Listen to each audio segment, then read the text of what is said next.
Hey guys, how are you all? Welcome back to my channel. Today we will see what if Naruto saves Kushina from Kumo. If you enjoy, then please like, share and do comments. The first thing he heard was the sound of a thunderous explosion. The entire ground shook terribly. The house in which he was sleeping shook as well. It was enough to destroy any sense of sleep from his body. Bolting from his bed, he quickly made his way towards the wardrobe of his room.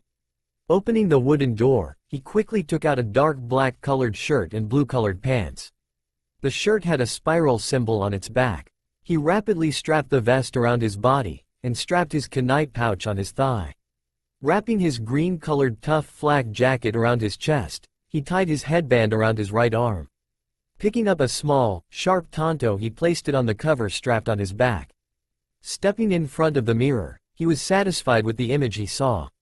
Name: Naruto Uzumaki. Age: 13. Rank: Chunin. Ninja registration number: 24401.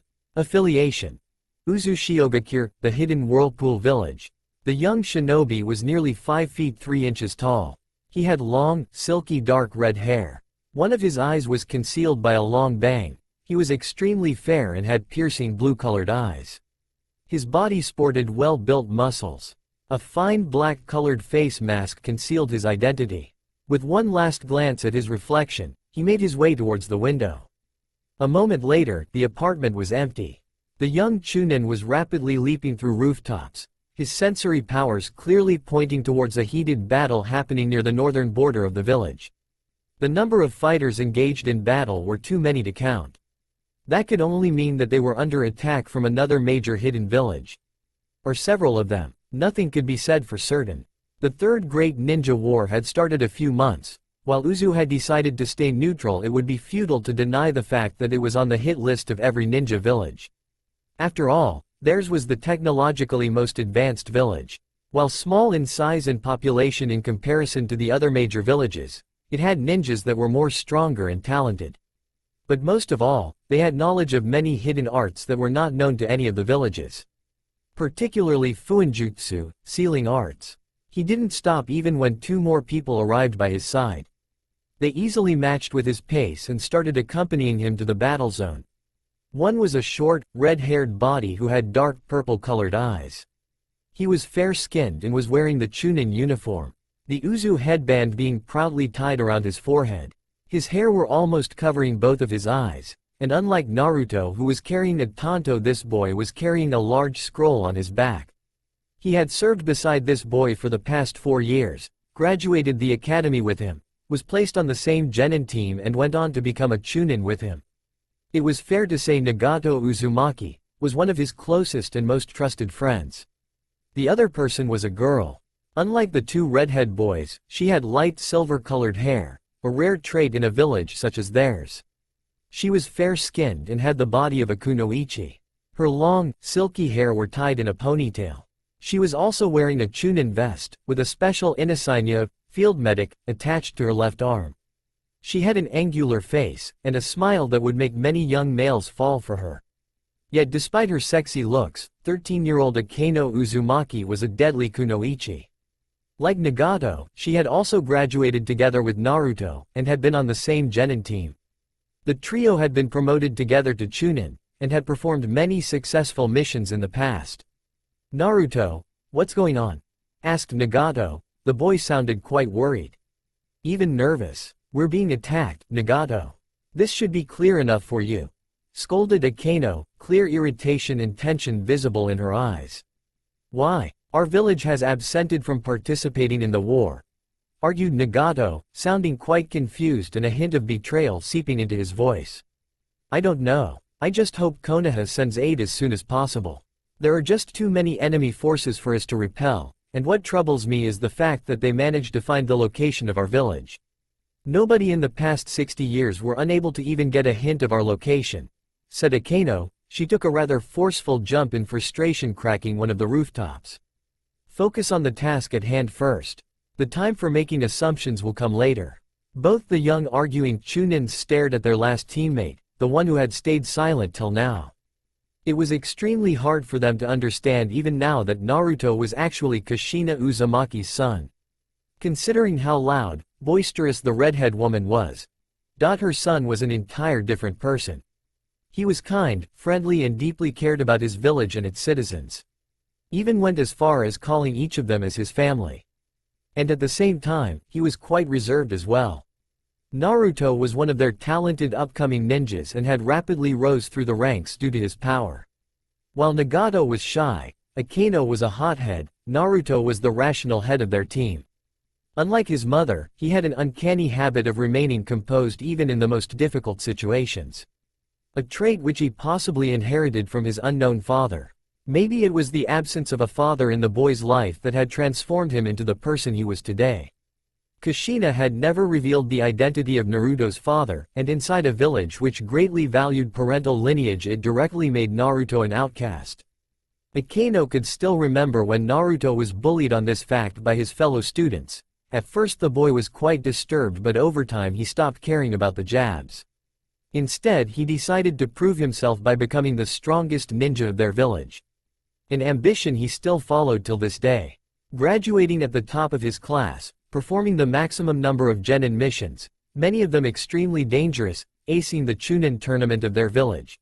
These were among the few notable achievements of the young boy. Yet he was not famous for these facts, but for another reputation. He never took prisoners. Their thoughts were interrupted when Naruto suddenly stopped. Wordlessly he knelt down and placed one of his fingers on the rooftop. Nagato and Akeno stopped as well. It was not a defined thing, and even if they all shared the same rank, it was a mutually accepted fact that Naruto was the leader of their team. "I'm sensing several enemy platoons approaching from the east side," reported Naruto, his voice still calm. Yet one look in his eye and years of staying by his side was enough for his friends to see even he was disturbed with this revelation. The Azukage had personally booby-trapped the entire area. "I don't think they'll get through. We should focus on the north sector where the real fight is going on," suggested Akeno, as Naruto shifted his gaze towards Nagato. Despite being talented, he valued the opinion of his comrades who also happened to be his best friends. "I think we should check the eastern side, just to be sure," said Nagato, his voice uncertain as a bead of sweat rolled down on his pale face. "I agree." Akeno asked Naruto, his piercing blue eyes asking the unsaid question. The silver-haired girl sighed. "Fine, I'll inform the Azukage, then we'll go check it out," agreed Akeno, receiving a faint thankful smile from Naruto. One which she happily returned with a grin. A seal glowed on Nagato's right hand, as Akeno bit her thumb and wrote a coded message. A moment later the mark along with the blood disappeared, leaving no trace of its existence. "Done," said Nagato confidently. "Nice work. Let's go with D formation," suggested Naruto calmly, receiving 2 affirmative nods from his teammates. "Let's go." Naruto had an extremely worried expression on his face. Beside him, Akeno and Nagato were tightly clenching their fists, their eyes burning with anger. When they had arrived on the eastern borders of their village, they had not expected the enemy forces to be on the verge of breaking through nearly all the barriers. No matter how skilled ninjas the enemy had, it would be nearly impossible for them to break through the Uzumaki defenses. "It's as I feared," thought Naruto worriedly, not expressing his opinion out loud in order to keep his comrades focused. As right in front of him, he saw Matsuo Uzumaki standing ahead of the large Kumo forces, his hands slowly disabling the various traps set by his own village. "Now we know why Matsuo never reported back to the village. He was captured by the enemy," said Naruto frankly. "We should save him," said Nagato seriously, the boy sounding quite determined for a change. "I agree. He's one of our own. The enemy has definitely placed him under a genjutsu. Otherwise, he would have never done something like this," said Akeno passionately. "How should we do this?" asked Nagato quickly. "Stand down." The 2 Chunin were surprised when Naruto gave that order in a painful tone. Despite his face mask concealing his face, they could see he was gritting his teeth. He was holding a sharp kunai strapped with an explosive tag in his right hand. "Naruto," said Nagato worriedly. "What are you thinking?" asked Akeno uncertainly. "We can't save him, there are simply too many enemy forces surrounding him." "And then there is that man," pointed Naruto. His comrades glanced in the direction he was pointing at. They froze. For there standing behind several Kumo soldiers was the Sandaime Raikage himself. The man was a beast, and was rumored to be the fastest and most physically strong ninja of their world. We may be able to eliminate the ninjas, grab Matsuo, but we would never be able to outrun from the Raikage. All of us could definitely be killed, said Naruto sadly. But if we don't do something, Matsuo will, said Nagato in a troubled voice. Akeno saw the kunai in Naruto's hand trembling. The young boy was taking sharp breaths, and in that moment she knew what he was going to do. We have to stop Matsuo, said Naruto bitterly. What? No, he's our comrade. We can't harm him, argued Nagato passionately. The boy seemed extremely shocked with what his friend had just suggested. There is no choice, Nagato, replied Akeno compassionately, placing her hand over the shocked boy's arm. Naruto, we took an oath to protect our comrades, said Nagato tirelessly, and saw Naruto glancing away from his piercing gaze. In the past, many of our shinobi have died for the protection of the village. Neither we or Matsuo are any different, said Naruto sadly. No, we can save him. Don't give up so easily, said Nagato furiously. Think about the village, Nagato. We cannot rescue Matsuo without getting ourselves killed, and that would just further weaken the village in this desperate hour. Try to understand the situation, pleaded Naruto. But, do you trust me, Nagato? Asked Naruto calmly. Yes, then follow my lead, requested Naruto. Nagato looked towards Akeno, who gave a firm nod. He still had doubts, yet he trusted Naruto enough to do the right thing. He reluctantly consented, earning a relieved smile from Naruto. Naruto focused his vision. A few seconds later he threw the kunai. The weapon sped through the air at great speed, and landed several meters away from Matsuo. The Kumo forces became alert and took defensive formations, and it was that moment when the explosive tag attached on the kunai went off. Boom! Matsuo was sent sailing away due to the shockwave released from the explosion. He crashed in the nearby bushes with a small thud. Despite the injury, Akeno sensed the man was still breathing. Just completely knocked out. The two of them stared at Naruto, who had a satisfied smile on his face. Then the boy did something unexpected. Rising out of his cover in the trees, Naruto suddenly made himself visible to the surprised Kumo forces. The boy gave them a straight middle finger. Worthless jarheads, taunted Naruto. Akeno and Nagato stared at their friend in surprise. Naruto literally grabbed them by the collar the next second and started running away. There were several angry shouts from the now enraged enemy troops who had launched themselves in hot pursuit. The three Uzu Chunin smirked when the Kumo forces started getting hit by the hidden traps set by the Azukage.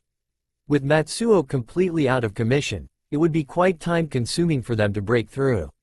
And it would cost them many lives. Nagato smiled proudly as he followed Naruto, with a grinning Akeno right beside him.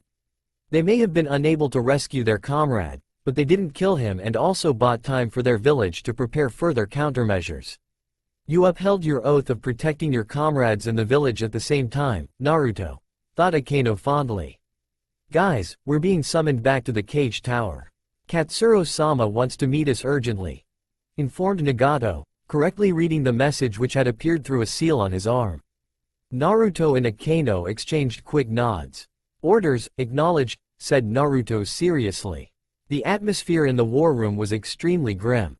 Naruto, Nagato and Akeno crisply stood in a corner of the room along with several young Chunin of their age. All of them seemed quite anxious, even nervous, their eyes fixed on the form of their Azukage, who was currently going through the situation assessment with the top Chunin of the village. Naruto was not an expert in tactical warfare, but so far he could see three very large red pieces surrounding his village. Kumo is the first one, then Kiri will definitely be the second. They have always envied us, but who could be the third? Suna is too far to launch such an attack. Konoha wouldn't attack us or risk losing Ka-chan's loyalty, and we all know how important she is to the citizens of the Fire Nation. That would only leave Iwa. I knew Onoki was crazy, but would he really go this far? Thought Naruto worriedly. It was quite difficult for him to accept that three rival hidden villages who had just started fighting against each other again, had suddenly united against his small nation.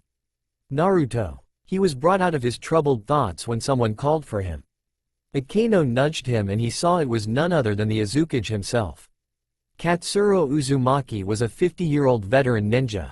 He had been through the first two great ninja wars, and had shared close ties with both Hashirama and Tobarama Senju. The man's prowess in Fuinjutsu was enough to even make the 5 cages accept him as an equally powerful warrior. He was also the one who had helped in transferring the Kyuubi back into Kushina, when Mito Uzumaki, the first container of the 9 tails, neared the end of her life. Naruto stepped before his leader and knelt before him.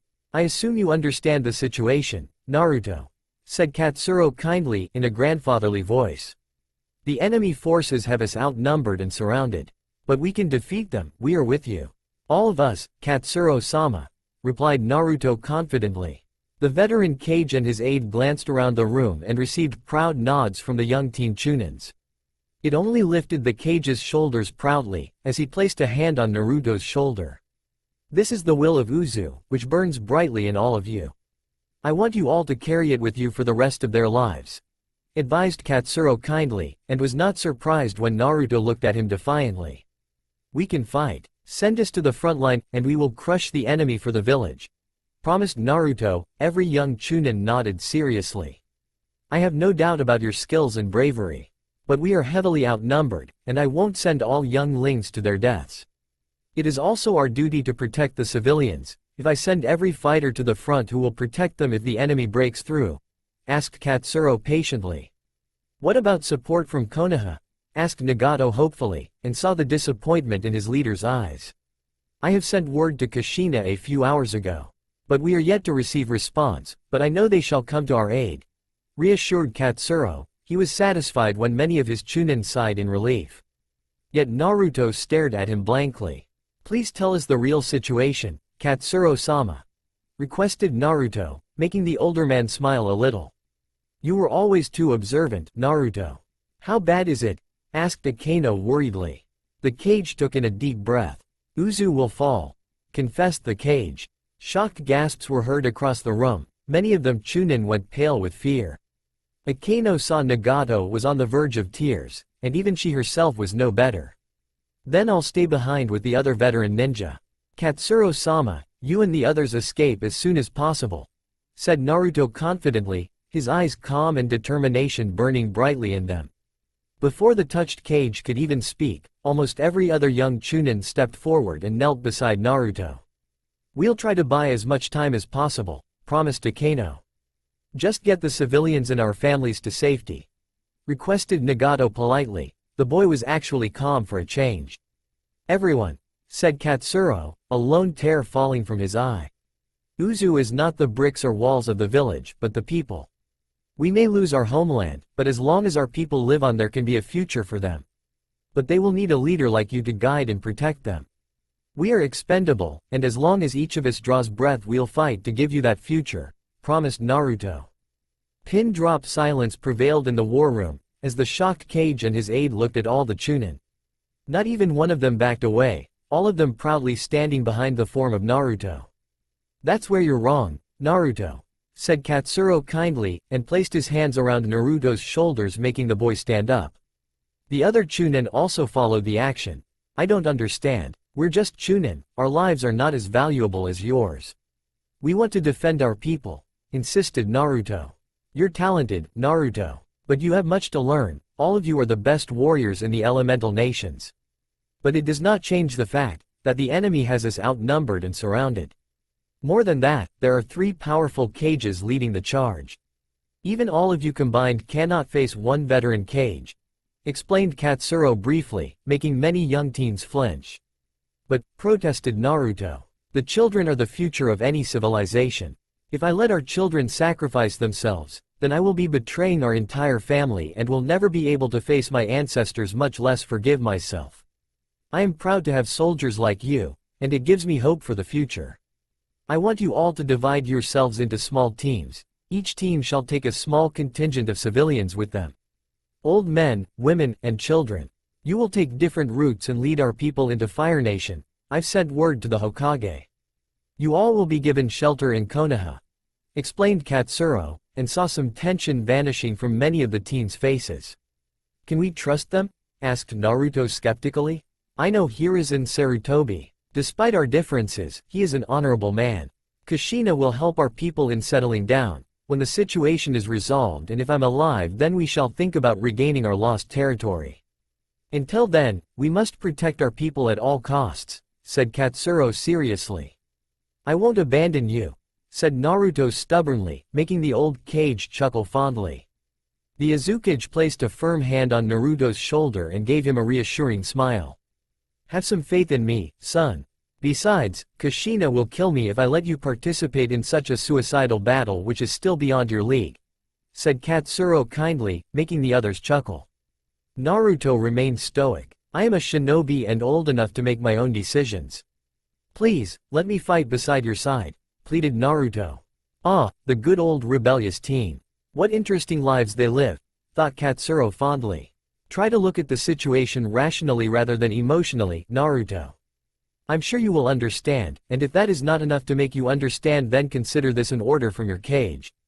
Protect the civilians and get them to Konoha, no matter the cost, said Katsuro sternly. Naruto's fists clenched tightly as he glared at his leader. Much to the surprise of his fellow Chunin, yet Katsuro simply smiled. I can't run away like this, said Naruto aggressively. You're not running away, Naruto. You are simply making a strategic retreat to protect the civilians. Once the situation is under control, we will take the fight back to the enemy. Don't be so eager to die, son. You're still young, your time will come, advised Katsuro patiently. Kneel. Naruto blinked, so did the others. Regardless, they quickly obeyed their leader's orders and knelt before him.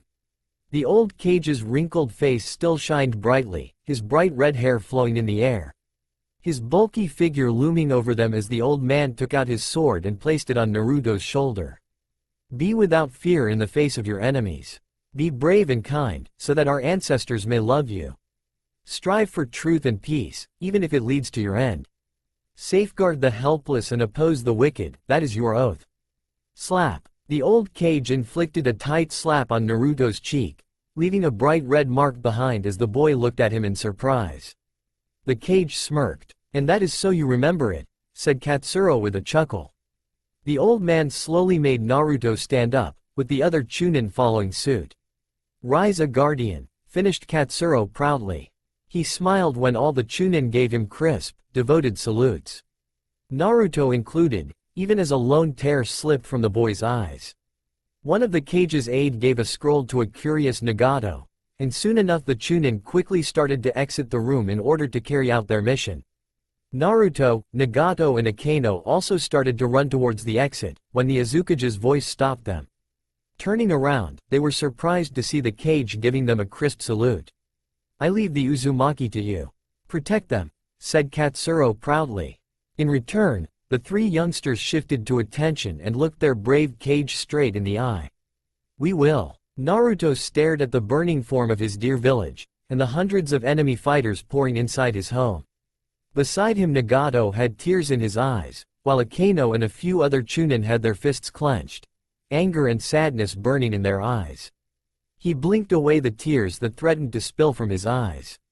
Taking a deep breath and remembering his oath he made to Katsuro, he turned towards his ninjas and the nearly 250 civilians whom they were assigned to protect and transport to Konoha. Many of them were crying, several were trembling with fear and anxiety, some were just sitting defeatedly waiting for death. All of them were surprised when Naruto stepped forward, his young, determined eyes staring right into their defeated gazes. You all think we are the unlucky ones, don't you? We have lost our home, our leader, our families. Limited supplies, limited people, and stranded deep inside enemy lines. Maybe it would have been better for us to die quickly, beside our warriors and our Azukage instead of dying out here slowly. Where shall we go? What shall we do? Said Naruto loudly. Akeno gasped in horror on hearing what Naruto was saying. Nagato flinched on seeing how further depressed the civilians and even their few ninjas were becoming. Centuries ago our forefathers founded our Uzumaki clan. They too were attacked like us, they too had their homes taken away, yet they fought on. They never gave up hope. They gave us our future through their sacrifice. Look around you, at your kids, at the person beside you. If you want to die, then I will gladly walk with you back towards the enemy forces and we can die an honorable death.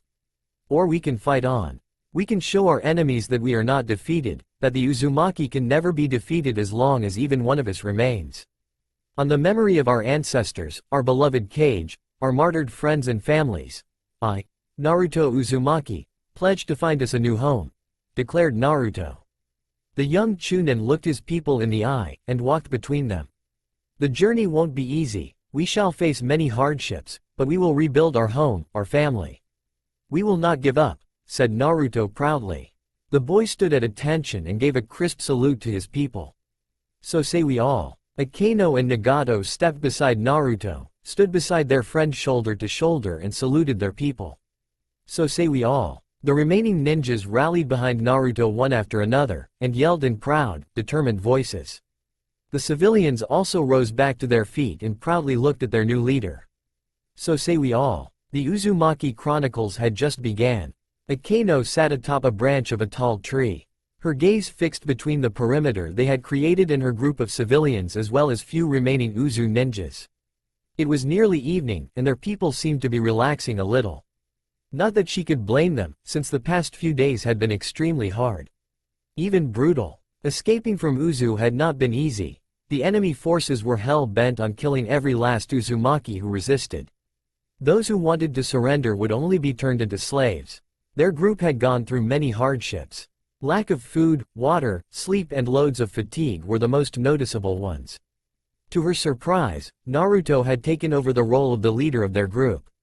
Although, he didn't have much of a choice in that matter since none of the other ninjas were willing to take the lead. Yet that decision turned out to be the right one. So far Naruto's calm, collected attitude was the only reason the civilians had not panicked and done something crazy. Yet she knew something was going inside her friend's mind. The way his eyebrows furrowed up, the manner in which he cynically listened to anything relating to Konoha, his constant alert attitude even when they all entered Fire Nation made her arrive at a disturbing conclusion. Naruto didn't trust Konoha, and she couldn't understand why. She was interrupted from her thoughts when Noda, a fellow Chunin, tapped her shoulder. Both of them exchanged firm nods, and a faint smile came on Akino's lips as her guard shift was finished. Hopping off the tall tree, she marched towards the only person who could answer the stupid question that was plaguing her heart. She raised an eyebrow when she saw Nagato and Naruto standing there. The boys seemed to be discussing something while looking at the map placed on the ground before them. I want you to set up barriers here, here and here. Traps should be set in every direction. And I want 4 scouts to patrol the perimeter for shifts of 2 hours each. Then the next group will take watch. Can you make that happen, Nagato? Asked Naruto seriously. Yeah, I can. But don't you think you're being overly cautious? Asked Nagato hesitantly. He's right. We've shaken off the enemy forces in pursuit and now we are in Fire Nation's borders. We're safe for the moment, chimed Akaino, as she arrived beside her 2 comrades. Don't be naive, Akaino. We'll never be safe, said Naruto harshly, his stone-cold eyes staring into her own. The Azukage said that he has already sent word to the Hokage. We have, argued Nagato. Katsuro-sama is dead, and dead men have no rights, said Naruto flatly, making his 2 friends flinch. How can you say that? He could still be alive, said Nagato hesitantly, making Naruto sigh. You are free to believe what you want, Nagato.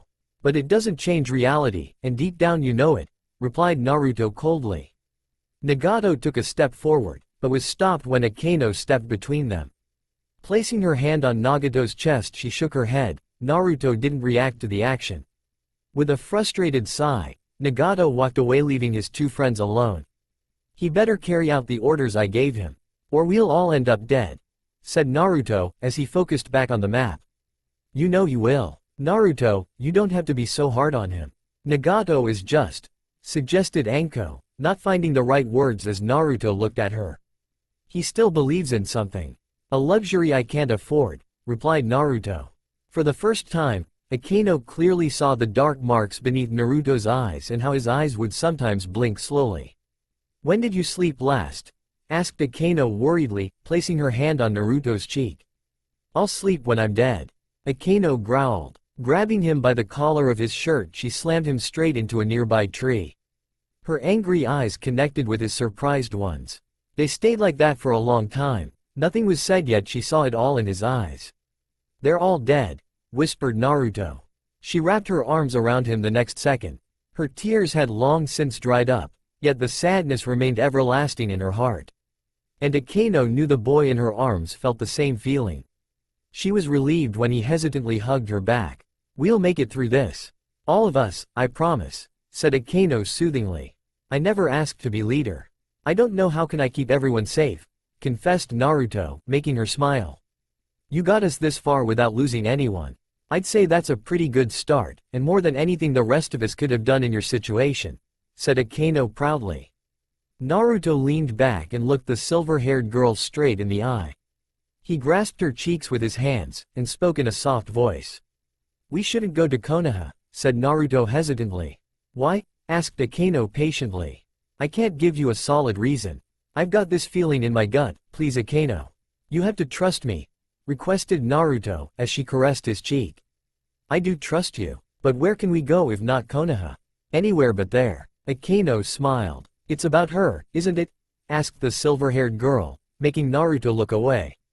"There is that too, but this is not just about her. We can't trust Konoha. Where the hell were they when our village was attacked? Why didn't they send help when we called? Why did Kushina ignore our SOS? The answer is simple, they didn't bother," said Naruto harshly. "You don't know that, and your mother will never abandon you to die," insisted Akeno, as Naruto laughed. "Like she didn't abandon me my entire life?" Akeno grimaced. No matter what she wanted to say, it could never change the fact that despite having parents, Naruto grew up as an orphan. She had heard the story of a young Kushina leaving her infant son in Uzu. The Azukage was the one who looked after Naruto, and the villagers were at the most cordial towards Naruto. He had been alone from the start. There would be regular letters from Kushina, which Naruto replied to at first. But on realizing that his mother was never going to visit him, he just stopped. From then on, he made his own way, learning everything on his own, becoming a ninja, a strong fighter. But in doing all that, he stopped becoming less and less attached with people. Even now, he wanted to protect their surviving clan members because it was a mission and he cared about them to some extent. But he barely knew even a handful of them. Naruto only trusted very few people, and fortunately she was one of them. But he didn't trust a mother who was never there, because for all he knew Kushina could not even be his mother. And it would be a cold day in hell before he trusted Konoha. The village that was at least partially responsible for his messed up life, the one that took his mother away, and the nation that definitely turned its back when Uzu needed them most. But they had nowhere else to go. And it made her realize something. "You're not coming to Konoha, are you?" asked Akeno knowingly, making him smile a little. "You know me," replied Naruto with a shrug. "Naruto, I'll get the civilians to Konoha and complete my mission. Then I'll leave," confessed Naruto. "And go where?" asked Akeno irritatedly. "Anywhere but Konoha. The world is a large place, I'm sure I'll find my spot," said Naruto coolly. "There is a world war going on, Naruto," argued Akeno, and was surprised on seeing his determined gaze. "I am a loyal ninja of Uzushiogakure. I would rather die than swear my loyalty to any other village, not even Konoha. And I have my own goal," said Naruto confidently. "What is that?" "I want to recreate Uzu," said Naruto proudly. Akeno was shocked. It had taken the entirety of the Uzumaki clan to create their village, and that was too before the shinobi nations were formed. And now there were barely a few hundred of them left, out of which barely 50 were ninjas. How could he possibly even dream of such an impossible thing? "It's impossible," said Akeno in disbelief. "So you say, but I will prove you wrong," replied Naruto stubbornly.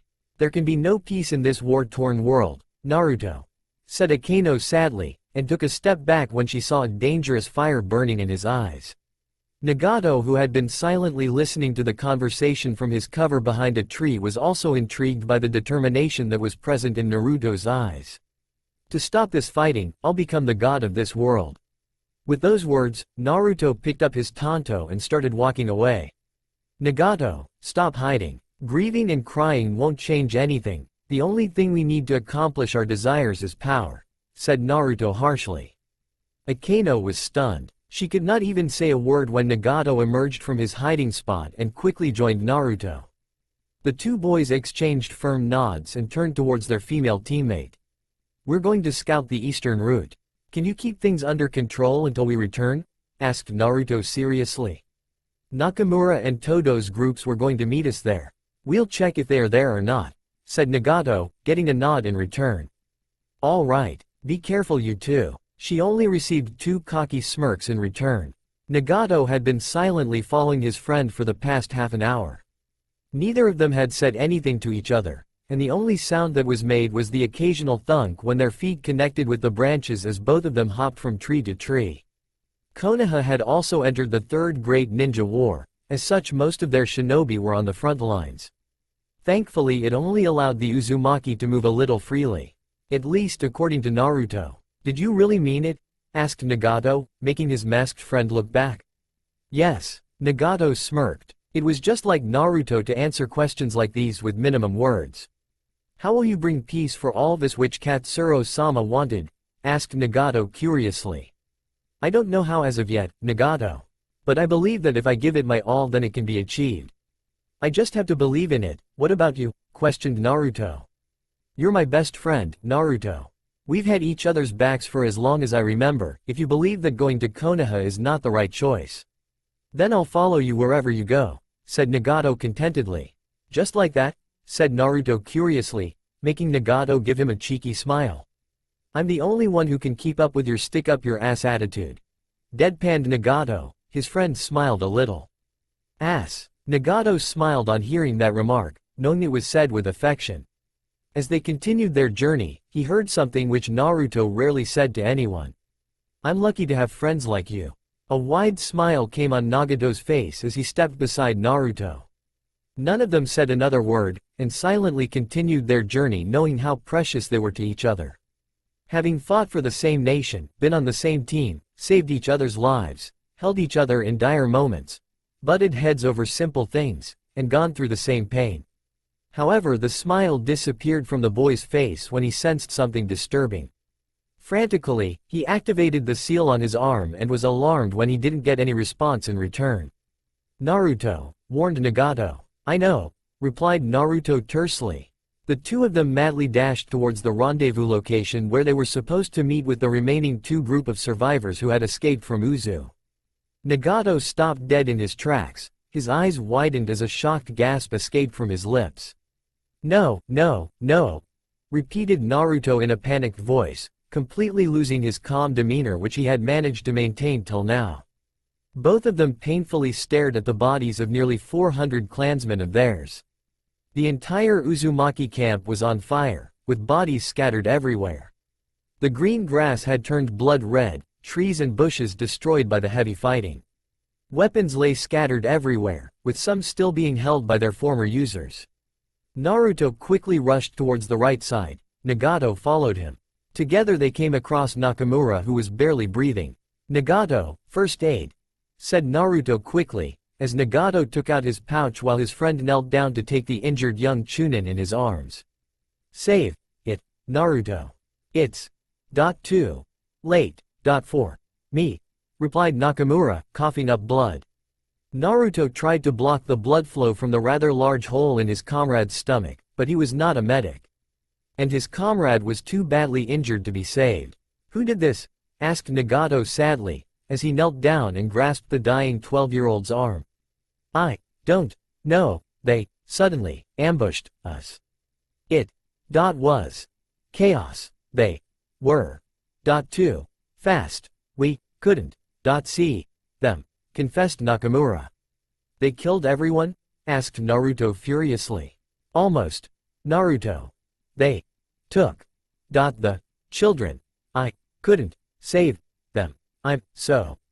Naruto gasped when the injured boy collapsed in his arms, his eyes closing forever. Nagato gently helped in laying the corpse respectfully back towards the ground and placing the dead boy's sword back in his hands. He saw Naruto quickly wiping away his tears, yet the anger and pain only seemed to be increasing with every passing second. Nagato looked around his massacred people, and only one thought came to his mind. To come this far only to, thought Nagato sadly. Nagato, we need to go, said Naruto painfully. We should bury them, Naruto, requested Nagato, and saw the regret in his friend's eyes. There is nothing more we can do for them right now. But we do need to protect our group, let's go, insisted Naruto. Realization dawned on Nagato as he instantly got back on his feet, and both of them started dashing back towards their own group to warn their remaining comrades. The ones who were now the last of the Uzumaki left in the world. Naruto froze. His hands were shaking, legs were trembling, his heart beating madly, eyes flickering from one direction to another. Beside him, Nagato had collapsed on his knees and was openly crying. For there lay in front of them another massacre. Men, women, old people all killed. The same devastation that had rained down on the previous Uzumaki groups had occurred to their own people. Someone had systematically attacked them, wiping out every Uzu ninja brutally. And there was no sign of a Kano anywhere. Along with the children of their camp, Naruto quickly took out his tanto, deflecting a hail of sharp kunai that would have killed him and Nagato. His last friend quickly took position behind Naruto's back, his eyes now sharply scanning their surroundings. To their shock, they saw human shadows emerge from every direction. "Why didn't we sense them?" asked Nagato worriedly. "The only ones skilled enough to evade our sensory powers could be Anbu," said Naruto darkly.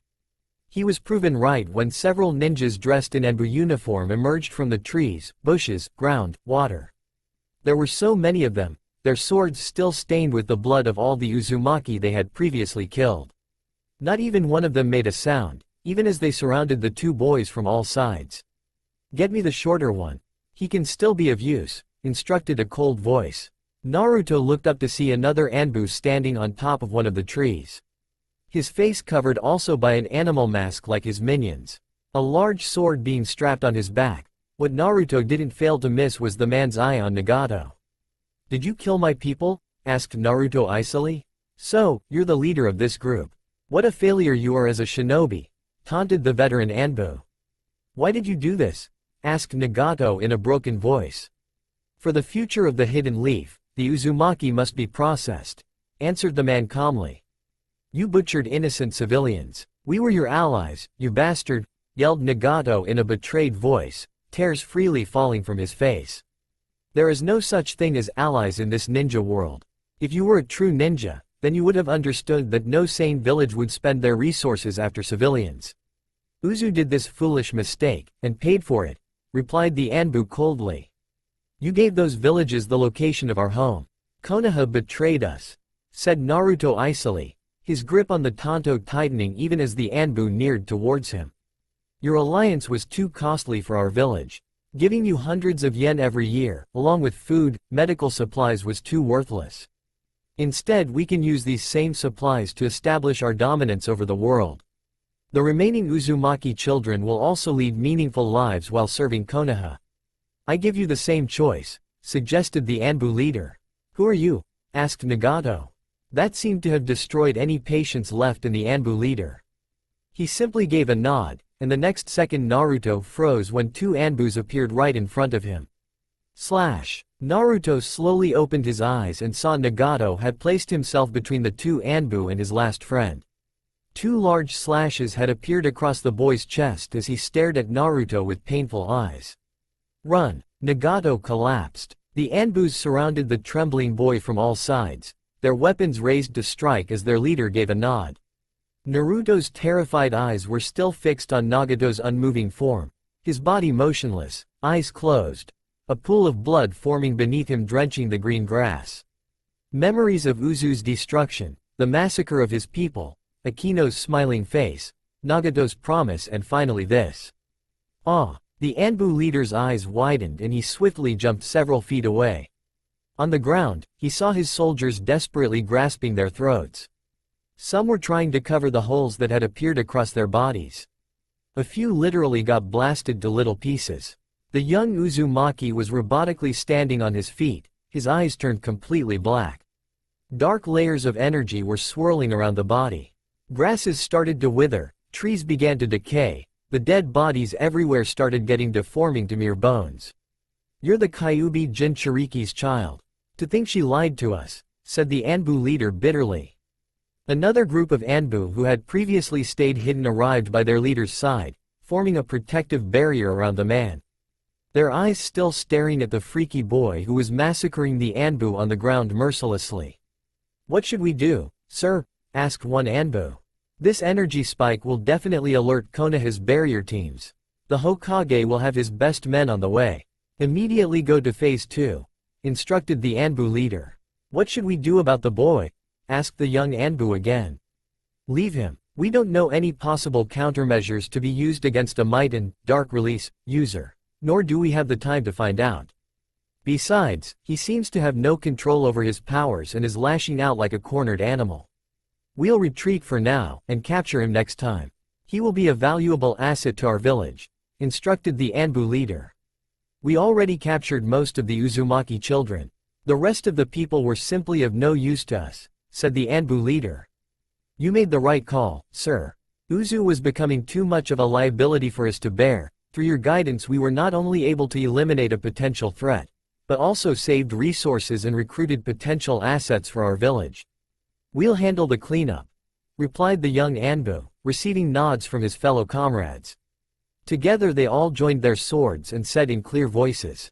For Konoha, Naruto groggily opened his eyes when he felt something hitting the side of his head.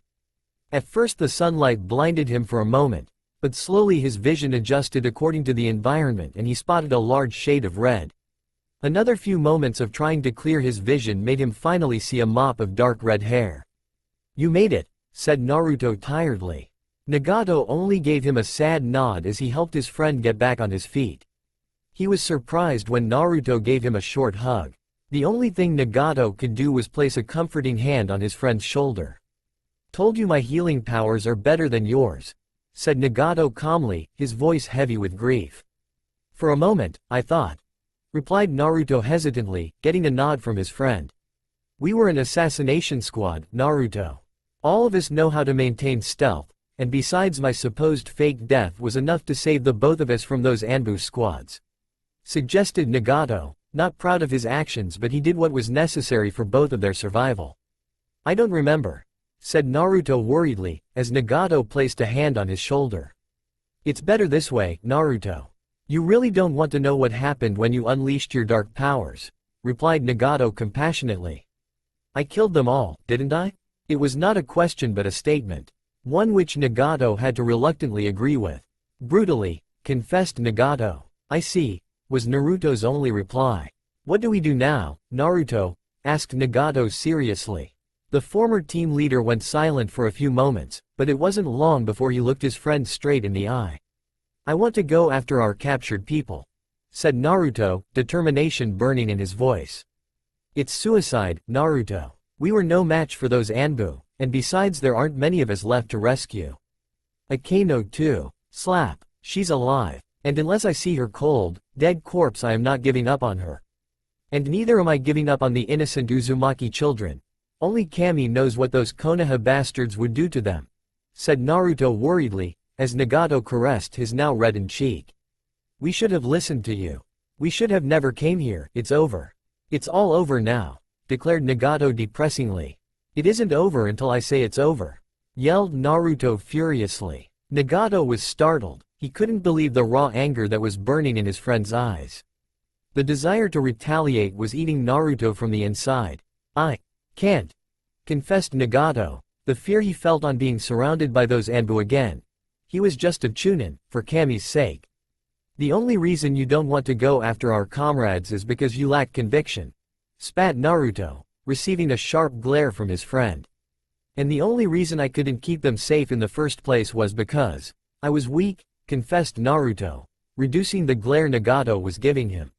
We'll die, Naruto, said Nagato hesitantly. Maybe. Why are you so damn stubborn?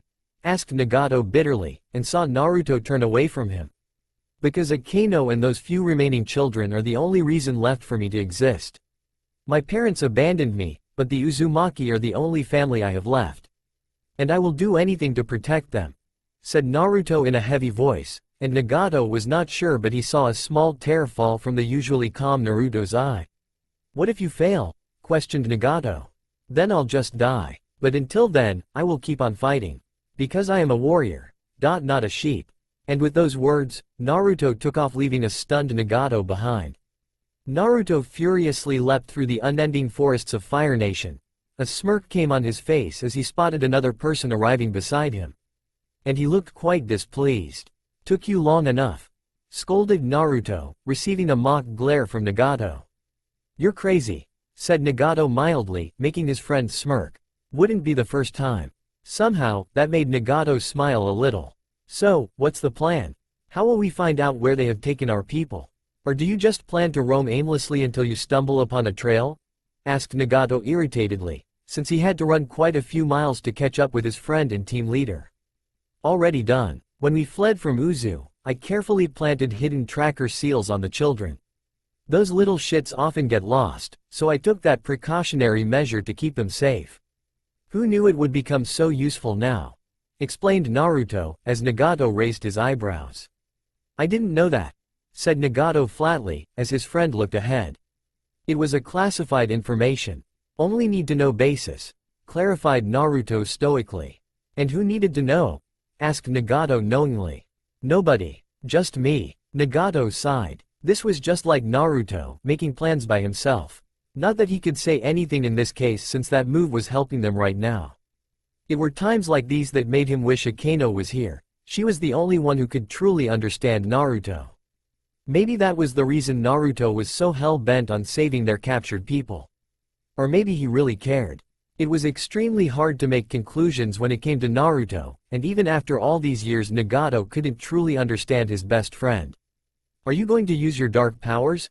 Asked Nagato worriedly. Yes, said Naruto coldly. But you can't fully control them, said Nagato worriedly. Katsuro-sama was always teaching me new tricks to use my power for good. I haven't mastered them, but it should be enough to help us in a fight, said Naruto confidently. I still don't understand your powers, replied Nagato sheepishly, making Naruto shrug. Consider them a harmful side effect for being the child of a Jinchuriki. Another one of my mother's great gifts to me, said Naruto sarcastically. You don't miss her, Naruto? Asked Nagato hesitantly. Never knew in her the first place. All I had for a mother my entire life was a picture and few letters, and I don't care where she is or even if she is alive or dead, said Naruto icily. You don't mean that, argued Nagato, making his friend sigh tiredly. My case is different than yours, Nagato. You knew your parents, they loved you and cared for you unlike mine. And they were honorable ninjas who sacrificed their lives for the village, explained Naruto patiently. What about your father? Asked Nagato hopefully. Don't know, don't care, said Naruto coolly. Nagato merely shook his head. It was a futile effort to understand Naruto's attitude towards his blood family. He could only pray they never met face to face, or risk inviting a disaster. A seal glowed brightly on Naruto's hand, as he gave the signal to stop. Both boys quickly took cover in the lush green trees, as Naruto performed a set of hand seals and gently placed his hand on the bark of the tall tree he was hiding in. Nagato did the same. Can you feel them? Asked Naruto seriously. Yes. They're close, possibly underground, confirmed Nagato. Appears to be a large enemy base. Several mazes, we'll have to use our sensory powers at all times or risk getting lost, suggested Nagato. You're right, we do this quietly or risk getting ambushed again. Agreed? Questioned Naruto. Agreed, replied Nagato. Bring out SGE. Instructed Naruto, still keeping his eyes closed. His senses honed towards the nearby enemy base. Nagato wordlessly brought forward the large scroll on his back, performed a few hand seals, and opened it by spreading a small amount of his own blood on the scroll's surface. Naruto quickly joined by his side, as both boys started gearing up. They were ambushed previously by hunters a few hours ago, and now it was time for the hunter to be hunted. Nagato felt quite nervous. While it was not the first time he was doing something like this, it still made him feel a little uneasy. The reason for this was his entire body being invisible to the naked eye. Well, not entirely. Dakamonto, dark cloak. As soon as Naruto had whispered those words, the light around them had dimmed completely. Even the bright sun shining in the sky was not able to cast its light on the two boys, as the shadows of darkness had completely enveloped them. He saw Naruto concentrating deeply in order to solidify his mysterious jutsu, and it was costing his friend a lot of energy. Both physically and mentally. The Azukage had once told Nagato and Akeno that their teammate was perhaps the most darkest ninja in the world. Not because of his personality, but due to his powers. Might and Dark Release. a power which was yet to be understood by their world. Possibly Naruto was the first to wield it. Kushina Uzumaki, who was Naruto's mother, was also the Nine Tails Jinchuriki. While she never revealed the name of Naruto's father, she did reveal an incident when the Nine Tails seal almost broke. During one of her vacations, she was on a holiday with her supposed lover. The Kumo shinobi had tried to capture her again, and this had made her quite angry as she had suffered a similar attempt when she was a child. She had remembered how helpless she had been, and how badly the Kumo ninja had treated her. The raw anger had exploded, and not only did she brutally slaughter the Kumo team, but the Nine Tails seal also nearly broke. Unfortunately, Kushina was with child at the time. Her body was overloaded with malicious Nine Tails chakra, which also managed to affect her son, who was still forming inside her womb. The sudden biological attack on young Naruto's still growing form corrupted more than half of his chakra pathways and the network entirely. The tailed beasts were in the end beings made up of chakra and mysterious energy, and were rumored to also possess varied emotions. One tail had bloodlust, and the Nine Tails indirectly granted Naruto this power. But it came at a severe cost. Naruto's chakra reserves were just half in comparison to a regular Uzumaki, and he had problems performing ninjutsu for more than a few hours continuously. If he ever completely masters his dark powers, I don't think he'll even need ninjutsu in the first place, thought Nagato secretly. The Azukage had personally cared for Naruto during his initial years. For there were incidents when Naruto got angry, and the damage his uncontrollable powers caused was immense. But instead of seeing him as a threat, the wise Azukage taught Naruto how to control his powers. It was still a work in progress, and Nagato had seen the remains of those slaughtered Konoha Anbu. A live proof of what could happen if Naruto ever lost control. Still, the things a sane and in control Naruto could do were simply amazing. It was this reason alone that their team had performed several assassination missions despite being young in age. "Nagato, stop moving," hissed Naruto.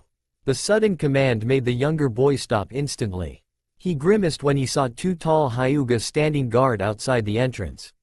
They were strangely wearing regular Junin uniforms instead of Anbu clothes, and had their Byakugans active. "They can see us," whispered Nagato in panic.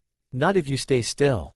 The shadow mist I created around you can hide your form even from the Byakugan, but it won't stop those sharp Hyuga to spot the movements you make, like rustling of leaves, or the sound of footsteps we make on the grass," explained Naruto irritatedly.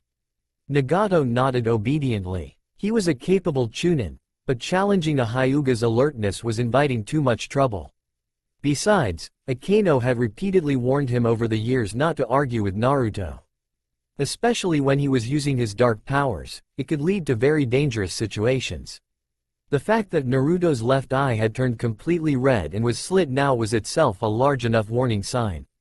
And a visible proof of the effects the Kyuubi chakra's corruption in Naruto's body. "So how do we get past them? Without making movements or sound?" asked Nagato, hoping Naruto had some solution. He regretted asking it when he saw Naruto smiling sinisterly. "Watch." That was all Naruto said before extending his right hand forward. A cold, icy look appeared in his eyes as he pointed his finger toward the Hyuga standing on the right side. Dowiryojin, dark illusions. At first nothing happened, but 2 minutes later, the targeted Hyuga deactivated his Byakugan, much to the surprise of his comrade. Nagato saw Naruto grit his teeth and tightly clench his fist. "Ken?" asked the other unaffected Hyuga. His fellow clansman was definitely not feeling well. "I'm fine, Yamada," replied Ken calmly, receiving a nod from his concerned partner. Relieved, Yamada turned back towards his spot only to feel something sharp piercing his throat. Barely reactivating his Byakugan, he was able to see the attack had come from none other than Ken, who remained stoic even as he plunged another kunai into his clansman's heart. Yamada collapsed. Ken quickly dragged his dead partner to the nearby bushes, created a shallow grave and tossed the body inside. He then performed a simple water jutsu, thereby wiping out the bloodstains on the ground. Nagato saw beads of sweat roll off Naruto's forehead. That move was definitely taking a toll on his friend. The twisted Hyuga then came forward and knelt before an invisible figure. "How many people are in the base?" whispered Naruto in a rough, tired voice. 25, my lord," replied the Hyuga blankly. I see. Where are the captured Uzumaki children? Asked Naruto. I don't know, replied the Hyuga, making Naruto frown disappointedly. What do you mean? Asked Naruto bitterly, as Nagato got a brief idea as to what could be happening here. Who is the commander of this base? Asked Nagato suddenly. The Hyuga stared blankly into nothingness but didn't give any answer. Nagato looked towards Naruto. Answer him, slave, commanded Naruto. Yes, master. This is not a base, but a private research laboratory of Konoha. Its current head is Orochimaru, confessed the Hyuga. Nagato, have you ever heard of a ninja with this name? Asked Naruto seriously. No, he must be a rising ninja. Which rank does this Orochimaru hold? Asked Nagato quickly. Junin, is he inside the base? Asked Naruto darkly. If this Orochimaru had even harmed a single hair of his clansmen, then his fate would be even worse. Not at the moment, but he will be here soon, said the Hyuga honestly. Very well. Go back to your post and act normal, commanded Naruto. The Hyuga nodded and went away quickly. Nagato instantly turned towards his friend, 100 questions floating in his eyes. But he summed all of them up in 7 words. How the fuck did you do that? Asked Nagato, only to receive a sharp look from his friend. Later. I can't control this Hyuga for long, let's infiltrate the base. You clear on what we have to do? Asked Naruto seriously. Yes, noise discipline is necessary, agreed Nagato, as a grin came on his friend's face which actually made him look more scary than reassuring. Let's kick them in the balls. Naruto swiftly ran through the dark corridors of the base, with Nagato just a few steps behind him. Even he had to admit, whomever built this place had quite creepy tastes and was fond of puzzles.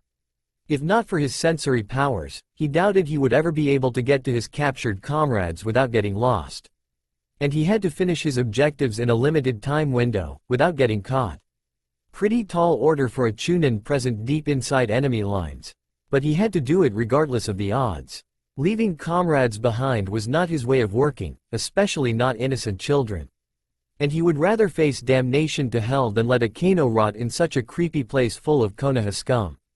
He saw a young female dressed in a lab coat exit from one of the rooms, her expression cold and uncaring. Without hesitating, the Uzu Chunin who was leaning from the ceiling hidden by dark shadows lurched down. Naruto's small, sharp tanto pierced through the woman's throat, thereby suppressing any scream she could have made. Nagato had already made his move, and before the woman or the erupting blood from her body could hit the ground, the younger Uzumaki sealed her body and the red liquid inside a scroll. The sealed scroll was now tightly placed back in a bag which Nagato was carrying on his back. The entire ordeal was over before it even began, with no trace left of the woman or how swiftly she was assassinated. Naruto turned towards his partner and communicated his intended message through practiced hand signals. My shadow cloaks will only last for an hour or less. The jutsu cast on the Hyuga not more than 45 minutes. We need to speed up, conveyed Naruto silently. Understood. Maybe you should have killed the last Hyuga guard? Suggested Nagato, through his own hand signs. No guards protecting the base would have raised instant suspicion if some Konoha ninja or Orochimaru stumbled across. Had to play safe, suggested Naruto. Then let's make it count fast, replied Nagato. Agreed. As they moved through the base they spotted various labs equipped with state-of-the-art machinery and several pods. It only made the 2 Uzu Chunin further worried about the fate of their people. Yet they had come too far to turn back now. Naruto quickly raised his hand when they came across a room. Nagato instantly took up position on the opposite side. Take out the mute charge, we finish them all in 10 seconds. Instructed Naruto, his hand signs making his friend understand the plan. Nagato nodded, taking out a special seal from his pouch he strapped it on the metal door. Inside the room they could feel at least 20 human signatures, mostly civilian with few possessing chakra. The seal glowed for a second as Nagato gave a thumbs up to his teammate. The mute charge was one of the latest developments of the Uzumaki war machine. It was capable enough to prevent any sound waves to exit across 100 yards from where it was placed. Naruto gave a chakra-powered kick to the door. Nagato followed the move by tossing several smoke bombs inside simultaneously. Still concealed in their shadow cloaks, The boys stealthily entered the room and took up position by the only door that provided exit outside. As expected, the scientists, now surrounded by smoke, quickly ran towards the exit, where Naruto lay waiting for them with a sharp tanto. Slash. Nagato didn't hesitate for a slightest moment this time as Naruto started mercilessly killing every person that approached towards him. The older Uzumaki, still concealed in the shadows, started brutally murdering the people, his short tanto moving in a mesmerizing dance. Showers of blood and severed heads erupted. The people screamed, but nobody heard their terrified voices. It was as if sound itself had been sucked out into vacuum, and more horrifying was the fact that something invisible was slicing them up one by one. Nagato was slowly following behind Naruto, sealing up the dead bodies and blood stains across the floor and the walls, while also watching his friends back, not that he needed to, because most of these people were simple scientists and a few guards, all of whom met a gruesome end by Naruto's tanto, except for one which the boy was now holding by the throat. Somehow that sick scene made Nagato smile. There was nothing in the world which was more interesting than watching a man being held in the air by an invisible force. "Where are the children and Akeno?" asked Naruto darkly. "Who? Ah." The man screamed when Naruto jammed a sharp kunai straight through his balls. "I ask the questions, you answer. Where are they?" asked Naruto bitterly. The bleeding scientist pointed a shaky finger towards a set of stairs inside the room that were descending below. Nagato had to restrain himself from ending this sick man. "Are there any other escape routes apart from the main entrance? Don't lie or the next sharp weapon goes through your neck," warned Naruto. "There's a secret exit inside the main lab below on the far right corner," whispered the scientist. "Good," commended Naruto. "Please, let me go. I have kids," pleaded the middle-aged man. "So are those children whom you are experimenting upon just expendable?" "Nagato, will you do the honors?" asked Naruto distastefully. Slash. With great speed, Nagato beheaded the man, and before his body or the blood could even hit the floor, all of it was sealed inside a scroll by Nagato. The entire room was now empty, with no signs of a small massacre ever happening. No bodies, no blood, no evidence. It was as if a ghost had stumbled across the base and made everything vanish. Without wasting any more time, the two boys quickly descended downwards through the series of long stairs.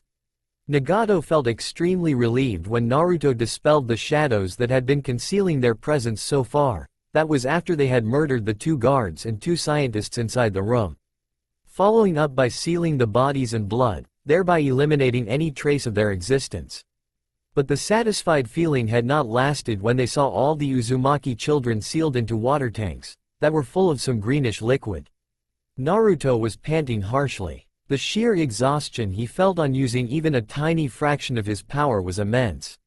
Yet all he could feel right now was horror on seeing his clansmen in such conditions.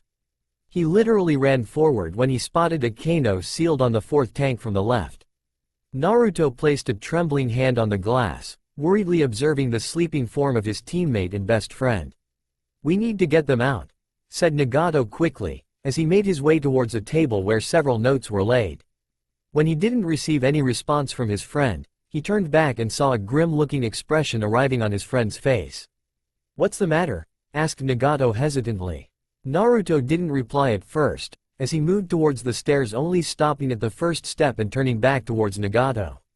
"Someone's coming. I am going to investigate. You get our people out quickly," instructed Naruto.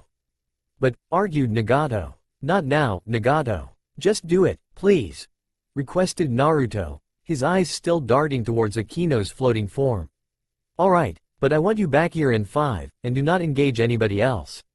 We have spilled enough blood for today," warned Nagato sternly, making Naruto smirk. "Yes, Grandma," said Naruto sarcastically. He had to duck down when Nagato sent a kunai his way. Laughing a little, Naruto quickly made his way upstairs and also picked up the kunai Nagato had thrown towards him, not wanting to leave any evidence at all. The smile he had previously shown to Nagato only to be replaced by a sudden worried expression. The sound of footsteps echoed through the empty halls. Naruto lay hanging from the ceiling of the floor, his body concealed by his shadows. His hawk-like eyes keenly fixed on the entrance of the corridor, he had definitely felt a powerful chakra signature approaching their location. And judging from the rapid manner in which it was closing down on their position only left one possibility. They had been exposed. Naruto couldn't understand how that could happen, nor did he have time to think about the loophole. His thoughts were disrupted when a tall person emerged from the shadows. Before the person could even set foot on the trap Naruto had set, he stopped. A sinister chuckle escaped from the person's lips, as a pair of sinister-looking eyes opened up in the darkness of the corridor. Kukuku. I know you're there. Orochimaru cautiously observed his surroundings for any sign of movement or hearing of sound. Despite being alone in the corridor, his senses were screaming that there was another hiding in the shadows. He could feel it, the foul, dark presence. A truly wicked aura was present everywhere waiting to strike. He had even taunted the invisible enemy hoping to get a response, but received none in return. So, they have brains as well. The way they infiltrated the base, made my team and guards disappear.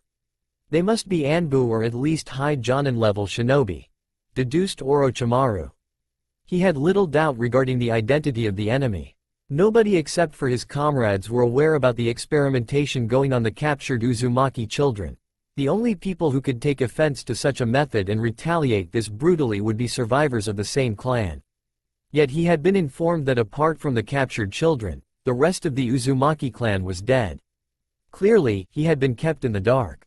And now he had Anbu-class soldiers attacking his precious research. You know you can't escape from here. I'll find you, promised Orochimaru. Again no response. It seemed that normal threats were useless against this foe, so it was time to resort to other tricks. Orochimaru would have no hesitation in attacking this foe, and needed just a hint as to their exact location. And then he would strike in a flash. You know, for a clan praised to be as strong as the Uchiha and Senju. The Uzumaki turned out to be nothing but sheep, cowards who got slaughtered easily, taunted Orochimaru. Hiding in the shadows that were covering his body, Naruto kept his emotions in check. Easy to say, hard to practice. His power was a double-edged sword.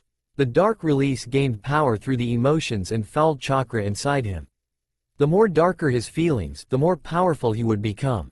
But with that came the risk of losing control and exposing yourself wide in the open. Naruto had lost control many times in his life, and every time he had to wake up and see a river blood created by his own hands. While he didn't feel guilty since this power was not something he wanted but was forced on him, he didn't enjoy killing. Yet he did that dark act for the sake of his village and clan. One of whom was completely gone and the other was barely left. Contrary to popular beliefs, he did feel emotions. Happiness, anger, sadness, fury, and worst of all hatred. But unlike others, he didn't have the liberty to express them freely. It was not a choice but a necessity. His special power did grant him an unnatural advantage, but were also the cause for his miserable, isolated life. Despite that, he hadn't wasted much time of his life on cursing fate. That would be a terrible waste of time, and as a shinobi Naruto was not expected to live a long life. So why waste time on dwelling about something on which he had no control over? Yet the accusations of this man stung. For there was a hint of bitter truth in them. His clan had been too trusting, too absorbed within itself while ignoring the dangerous developments in the chaotic ninja world. And ultimately they paid a catastrophic price for it. Except for barely 50 children, the Uzumaki had been all but wiped out from the face of the earth. Never again, thought Naruto bitterly. You fools valued peace so much and thought that non-alignment with any major powers would keep you safe. There can be no peace among humanity, much less the shinobi world. The weak can find a place to live in this world, but the same is not the case with fools, taunted Orochimaru again. Naruto's eyes momentarily widened as the realization hit him. This man, despite being an enemy, was only saying the bitter facts which Naruto had been trying to ignore till now. His dream of peace lay shattered upon the corpses of his deceased clan. It demoralized him greatly as he faced reality. What was he supposed to do now? A few weeks ago, he had a home, comrades, dreams of his own and a bright future to look forward to. But now all of that was gone, and the only thing left was a wide hole in his chest that threatened to swallow him in an endless chasm of defeat and grief. He felt Nagato and Akino's chakra signatures vanishing from the base, along with those of the Uzumaki children. It would be so easy to give up now. Nagato and Akino would make sure the children survived. He had no family left who would truly miss him. His dreams of peace seemed impossible now on witnessing the traitorous world around him. No, an enraged voice from his subconscious yelled rebelliously with so much fury that it startled him. Why should he die? Were his dreams not worthy for this world? In a time when people did what they wanted, didn't he also have the right to fulfill his desire? Neither Iwa, Kumo, Kiri, Konoha or as a matter of fact any hidden village had a shred of compassion or sympathy for each other. The world was a jungle. The strong survive, the weak die. The Uzumaki had been weak and naive, so they were devoured. I will make my dream a reality, no matter the cost. This I pledge as Naruto Uzumaki, thought Naruto passionately. Orochimaru was actually surprised when a mass of shadows started swirling in front of him. Inside he saw a teenage boy with one red eye staring at him, his face covered by a mask, but nobody could miss his dark red hair. What shocked the Konoha Jonin was the look in the boy's eyes. The gaze of a predator. Thank you for teaching me something fundamental, said Naruto sincerely. And what is that? Asked Orochimaru curiously. The boy smirked deviously. That the absolute truth is useless in this world. The only thing that truly matters is the power to freely accomplish one's dreams, said Naruto calmly. What's your name, boy? Asked Orochimaru seriously. The redhead simply gave a mysterious smile while raising two of his fingers. Orochimaru instantly prepared for battle. Boom! Multiple explosions started happening across the entire base, and Orochimaru didn't need more than a second to understand what was going on. He instantly looked towards the boy who had almost disappeared back into the shadows. You'll find out soon enough. With that promise, the boy vanished back into darkness. Orochimaru would have loved to find the brat and teach him a few lessons, but the entire base was crumbling and he would rather prefer not to be crushed by rocks first. So, the enemy had not entered his territory without a backup plan to fall back to, if things went south. Whoever that boy was, he was dangerous and knew some very disturbing dark facts about him and Konoha. But dealing with this situation would have to wait, because he had to first save his own life. We shall meet again, Uzumaki, promised Orochimaru, and started running madly. Nagato had been staring at the sleeping forms of Akeno and the Uzumaki children. The moon shined its sliver light across the earth, while the last remnants of the Uzumaki clan lay protected under a strong barrier. Their escape from the base had not been easy, but Naruto had bought them enough time. He hated his friend for that. To be able to maintain such level-headed thinking even in the worst situations, was a trait only a few shinobi had. Yet it also pointed out the fact that Naruto had no value for his own life. In his eyes he was a simple ninja who was expendable for the greater good. His friend had believed this from the beginning and had lived by it every single day of their lives. Even during the most suicidal missions their team had faced, Naruto had led the charge, took severe injuries but accomplished the mission no matter the cost. Nagato disliked this attitude of his friend, but he understood the reason behind it. Unlike Akeno and him, Naruto had went through events that had a deep impact on his life right from the early stages. Lack of parents and family, weariness from his own villagers, and most of all his uncontrollable powers. To overcome these scars, Naruto had devoted himself to the village and preservation of the Uzumaki clan. That was the reason for his existence along with a small personal goal for peace across the elemental nations. A dream which Nagato shared, but one that had been ruthlessly shattered by the drastic chain of events in their lives. The rustling of leaves alerted Nagato instantly, and he turned around only to find Naruto calmly walking towards him. A smile came on the younger boy's face as he rushed towards his masked friend. I thought you died, said Nagato worriedly, as he looked for any wounds on his friend's body. Fortunately there were only a few scratches. Naruto smiled. There is only one Naruto Uzumaki, and there will only be one man whose name maybe be remembered for killing me. I wonder who'll be that person, joked Naruto, earning a glare from Nagato. I am in no mood for your theatrics this time, Naruto, warned Nagato, as his friend raised a placating hand in return. Fine, fine. How are the others? Asked Naruto patiently. Nagato pursed his lips. I am no medic, but even I can see they are weak. While no external injuries are visible, I can't be sure about any internal injuries. Though I've yet to sense any of them, so I have some hope. Your decision to immediately go after our comrades probably saved their lives, explained Nagato frankly. I did what was necessary. With that simple answer, Naruto started walking towards Akino's sleeping form. Nagato sighed. Naruto, it isn't a crime to be proud of accomplishing a nearly impossible feat, advised Nagato, and saw his friend's fist clenching tightly. If I had been better, so many of our people wouldn't have died. So I shouldn't, whispered Naruto, his eyes low and voice full of guilt. Naruto, I still desire peace in this world, Nagato. But, said Naruto hesitantly, how can you say that after everything that has happened to our village? Our clan? Our comrades? Yelled Nagato furiously.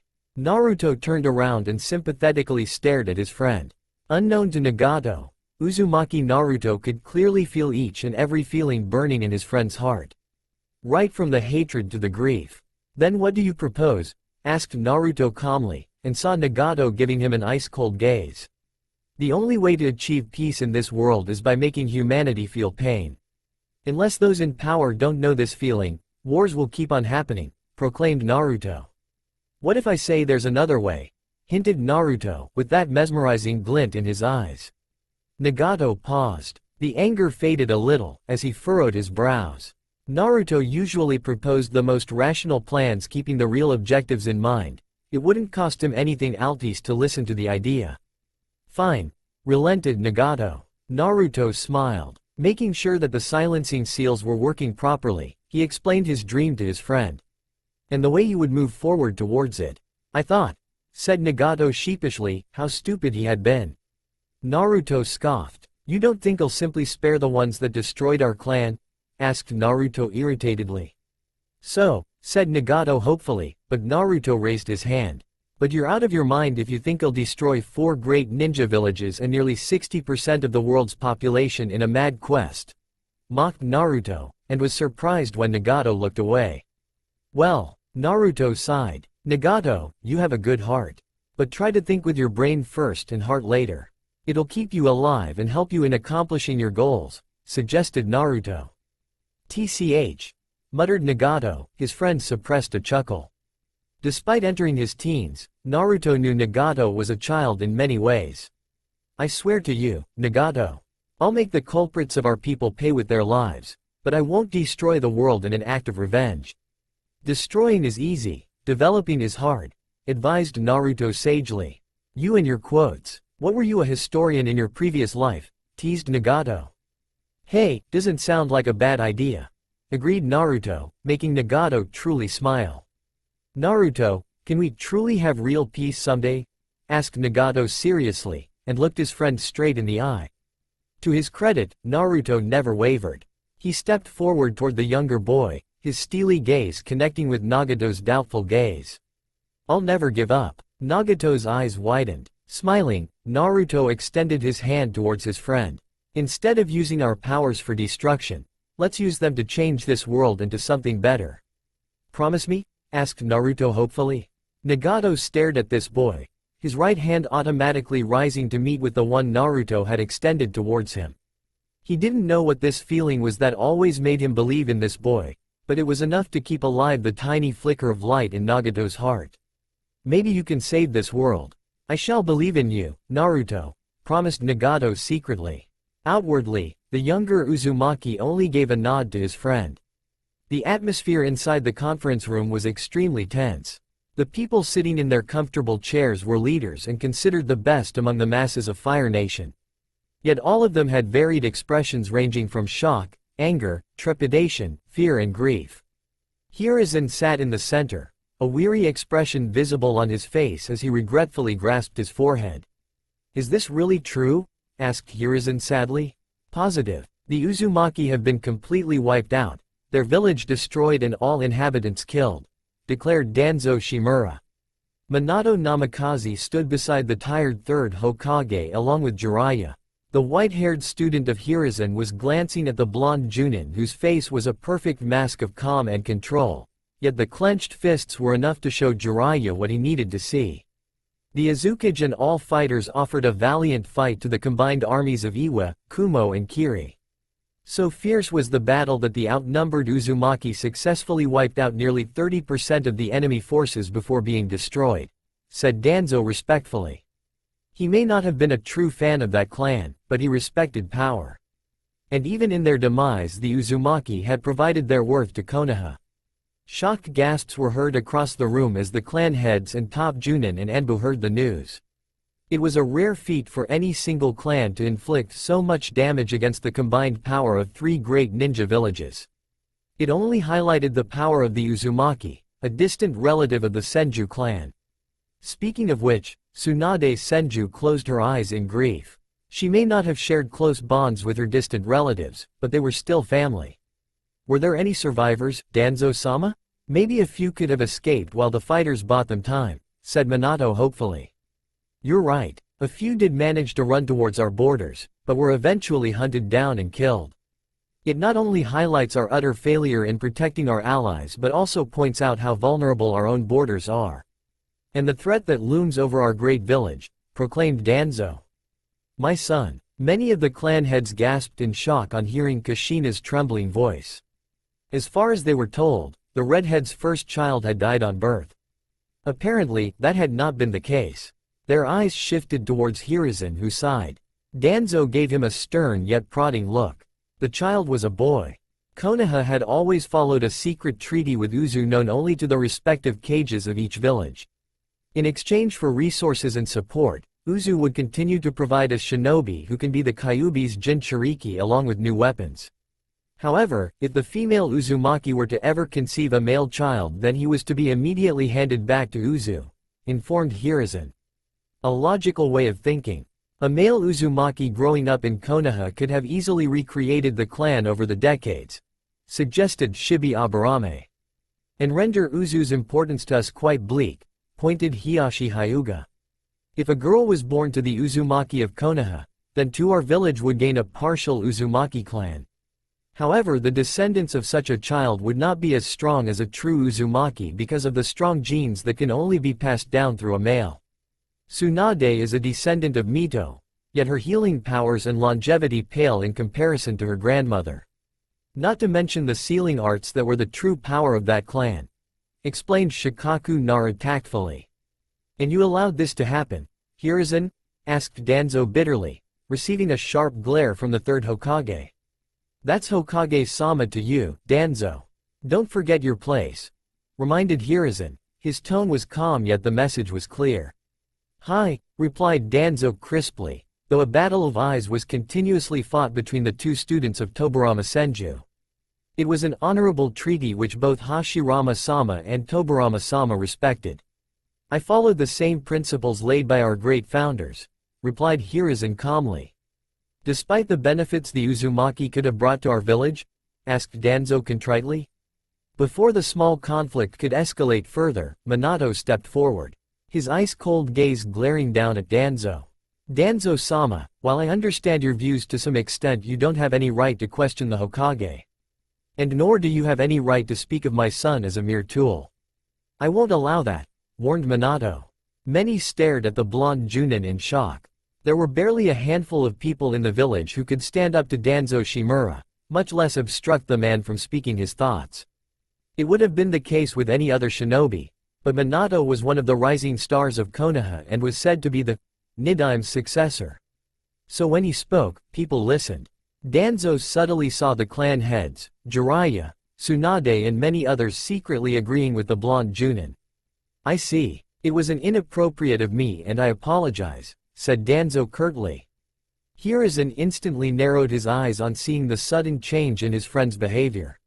This was not good. Danzo rarely apologized to anyone, and when he did there would always be some agenda behind it. The Hokage saw the same cautious look in Minato's eyes, and was impressed with him further. The 30-year-old was young but had an intellect that was as sharp as Danzo's. But it still presents the point that Konoha can no longer stay neutral. War is inevitable, declared Danzo. Murmuring quickly erupted into the chamber, and Hiruzen raised his hand preventing a discussing from starting outright. Danzo, we should try to avoid war. The last one had costed us so much, We even lost Toburama-sama. Pointed Hiruzen, and saw the same cold determination in his friend's eye. Don't be naive, Hokage-sama. Do you think Iwa, Kiri and Kumo will simply stop after destroying Uzu? No, they'll unite and attack us. And when that happens Konoha's destruction will be imminent, warned Danzo. This is all just speculation. Do you have any idea what you are proposing? Asked Jiraiya irritatedly. As a matter of fact, I do. If we do not retaliate it will send a message across the entire world that Konoha easily betrays its allies. More than that, we owe it to Uzu to inflict justice upon the criminals who slaughtered an entire clan mercilessly, said Danzo passionately. Everyone's gaze shifted towards Kushina who had barely said anything during the entire meeting. Maybe it was the shock of hearing about her son's demise or the grief that came after, it had frozen her. The redhead had a haunted look in her eyes, a few tears already fallen off her cheeks. Minato grimaced. Even after all these years. Danzo inwardly smiled when most of the people in the room got determined looks in their eyes on seeing the grieving mother. Satisfied he looked towards Hiruzen who gave him an extremely disappointed, hateful look. Let there be war. Kushina kept on running. Away from the council chambers, away from the people, away from everything. Everything had turned dark in her life. Tears freely trickled down her cheeks as she hopped from rooftop to rooftop across Konoha. Her home was gone, her clan destroyed. And her son. She could still remember that tiny little bundle she had been forced to give to the Azukage. She could still remember how heartbreaking the choice had been, but she had made it for her son. So that he would not have to suffer her fate. So that Konoha would simply not use him as a breeder, or a Jinchuriki successor, or worse as a weapon. Kushina, wait. She had ignored that voice for the past few minutes, even as the person continued to chase after her. Yet, she was forced to stop when Minato appeared in front of her blocking her way. Unlike her, he didn't have tears. But she had known him for years, and just one glance in his eyes was enough to show her that he shared her feelings. But was better at controlling them. I have nothing to say to you, Minato, said Kushina stiffly. Kushina, said Minato hesitantly. What could he possibly say to her when he himself? Don't worry, I'll fight for this village, even if they failed in saving my family. Said Kushina coldly, receiving a glare from the blonde. You know I have never doubted your loyalty, replied Minato sharply, and saw her smile at him cynically. Just go away, Minato. This is the moment for you and this village to shine, your chance to prove your worth to your beloved village. It's just unfortunate that it costed the life of my son. And with those cold words, Kushina vanished. Minato remained frozen in his spot. Only if he had known that a single mistake could cost a man so much, only if he hadn't done what he did then things could have been different. Only if. He was my son too, Kushina. 3 days later, Akeno groggily opened her eyes. For a moment panic arose in her heart when she spotted only darkness. But relief soon came when she felt a strong pair of arms wrap her in a warm hug. It relaxed her and brought a few tears in her eyes as she heard his voice. You're safe. It's over. She looked up to see Naruto smiling down at her. The girl's cheeks flushed a little red on seeing how close he was to her. Their lips barely a few inches apart from each other. Yet she knew she was safe. As long as she had known Naruto he had never displayed a hint of romantic feelings for any woman. Sometimes it did make her doubt his duality. The boy had shared more bromance moments with Nagato than he had with her. Yet this was refreshing. You done, perv? Asked Naruto bemusedly. Shut up, replied Akeno, a smile arriving on her lips. Her eyes then settled on him as he simply stared back at her.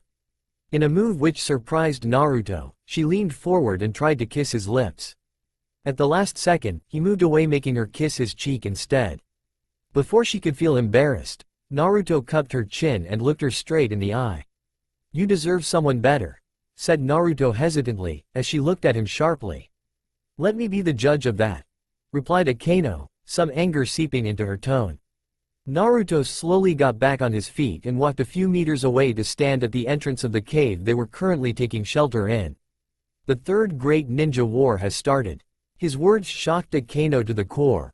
Her eyes widened as she tried to imagine the consequences of this catastrophe. Konoha has entered into the war to seek revenge for Uzu.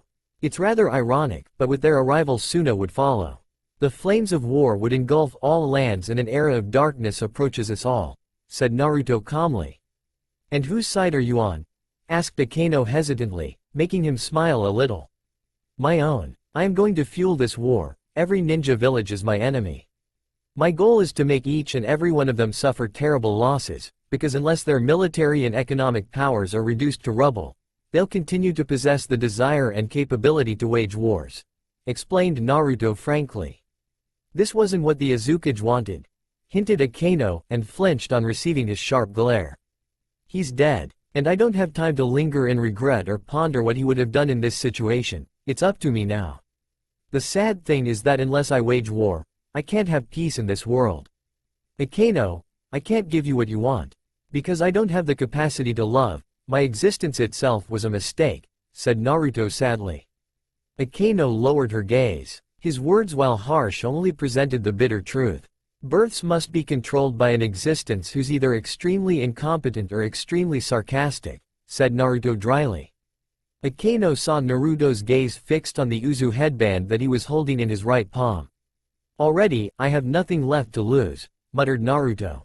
He turned around and this time Akeno saw raw determination burning in his eyes. A fire that she had never seen before. But even so, I will fight, promised Naruto. The young boy's gaze shifted towards the sky, as the face of his deceased Azukage smiled down at him from the heavens. To keep my promise to you, and to gain something to quench this thirst in my heart. Is that a good friend, or a strong enemy? Ninja World. Will you fill that role? Akeno and Nagato stood beside their best friend and the de facto leader of their small clan. They patiently waited while Naruto keenly studied the map placed in front of him. The dim fire that they had created in the dark cave being the only source of light. The curious young children lay peacefully in another area, happily chatting with each other, trusting their last three guardians with their lives. It had been 3 weeks since the start of the Third Great Ninja War. Akeno and the captured children had slowly recovered back to full health, while Naruto and Nagato had conducted small raids across nearby villages and gathered necessary resources to sustain the survival of their family. The stolen goods and resources had been deliberately kept low in amount in order to avoid getting under Konoha's radar. Naruto had explained that these minor raids would not only help them in their survival, while also increasing the paranoia of the people of Fire Nation. Nobody ever suspected that the survivors of an extinct clan were the ones doing these mischiefs. Instead, the blame was being firmly laid on Kumo, or in some cases Iwa. The two Chunin had to admit, Naruto had a devious mind when it came to war. It was as if the boy was born to destroy. And judging from the cynical, borderline evil grin visible on Naruto's lips made them a little nervous. Leave it to the Nara to do something like this, commented Naruto. What do you mean? Asked Akeno, a frown visible on the silver-haired girl's face. Konoha is taking its time to step into this war. Rather than directly attack Iwa, Kiri and Kumo, they are organizing their armies. No matter how strong they are, they cannot possibly hope to take on 3 major villages all alone. If my guess is correct, they must have already sent a delegation to Suna, explained Naruto. But what would Suna gain from allying with Konoha? They are at best cordial to each other, suggested Nagato, but his friend simply smiled. No major village can avoid this war. Suna is right beside Iwa, and is the weakest among the big 5. The Tsuchikage alone could wipe out more than half of Suna's shinobi on his own. While Suna has a strong ninja in the form of the Sandaime Cage, he is just one man. Fear and anxiety are common in war, and the Cage would rather ally himself with a pacifist and stable Hiruzen Sarutobi rather than face this world war alone. Explained Naruto with a smile. That does make sense, said Akeno in a surprised voice. We can't allow that to happen. Neither can we afford Suna to stay neutral. If even one of the major villages remains strong after this war, then our entire cause would have failed, warned Nagato, getting a nod from his friends. Correct, Nagato. That is precisely why we will destroy this budding alliance, declared Naruto, a cold look visible in his eyes. How? Asked his friends in unison, making Naruto raise 3 fingers. He spent the next few minutes explaining the mission to his friends, and by the time he was finished both of them were staring at him with a mix of awe and shock. Is there a problem? Asked Naruto quietly. No, it's just, said Akeno hesitantly, and flinched when Naruto's gaze bore down on her. We are an assassination squad. The three of us are the closest Anbus Uzu ever had. Most of all, have you forgotten how every one of these villages played a part in destroying our village and our clan? Asked Naruto harshly. He's right. There is no room for sympathy, we must remain focused on the real objective, which is peace, insisted Nagato fiercely. Akeno nodded. Nagato, I want you to stay here and protect these children. I can't afford another mistake, and I know you can do it, said Naruto seriously. Akeno smirked. The way Naruto had worded his will had left very little room for Nagato to protest. Yet the boy did that regardless. Don't tell me you plan to do this solo? Asked Nagato incredulously. Naruto shook his head. Akeno will be my partner for this operation. And it's just like you said, the only thing that matters is our mission, or have you changed your mind? Asked Naruto. Nagato flinched. We will be back within a week. Don't conduct any raids until then, stay here and protect our people. And most of all, start teaching them the basics of ninja arts, instructed Naruto. You want me to babysit and teach? Are you insane? Asked Nagato worriedly. Akeno chuckled. Maybe, but you are the only one among the three of us who has the patience and talent to teach others. Start training the ones who are fit to be a ninja. For those who don't have the talent, focus on teaching them the ways to make scrolls, stocking weapons, tailoring and medical ninjutsu. We may not have the numbers, but I won't allow these children to be weak again. When the next time they face the enemy, I want them to fight like true Uzumaki instead of crying out in fear and despair, explained Naruto harshly. They are so young, said Nagato hesitantly, as he glanced at the 10-year-old boys and girls. Akeno saw a brief flash of regret, sadness and guilt pass through Naruto's eyes. He hid it well enough to prevent Nagato from noticing, but she could see that he was hurting from the inside. Just like the rest of them. Only the victors are allowed to live. This world is merciless like that, said Naruto, a haunted look visible in his eyes. Naruto. The boy closed his eyes and turned away. The next time he spoke, his voice had the same iciness and determination present in them. Akeno, prepare for the mission. We move in half an hour, and Nagato, in case we don't make it back, then I've left instructions for you in this scroll. Don't open it until absolutely necessary, warned Naruto, and tossed the scroll to his friend. What is in it? Asked Nagato curiously, as he observed the small black-colored object.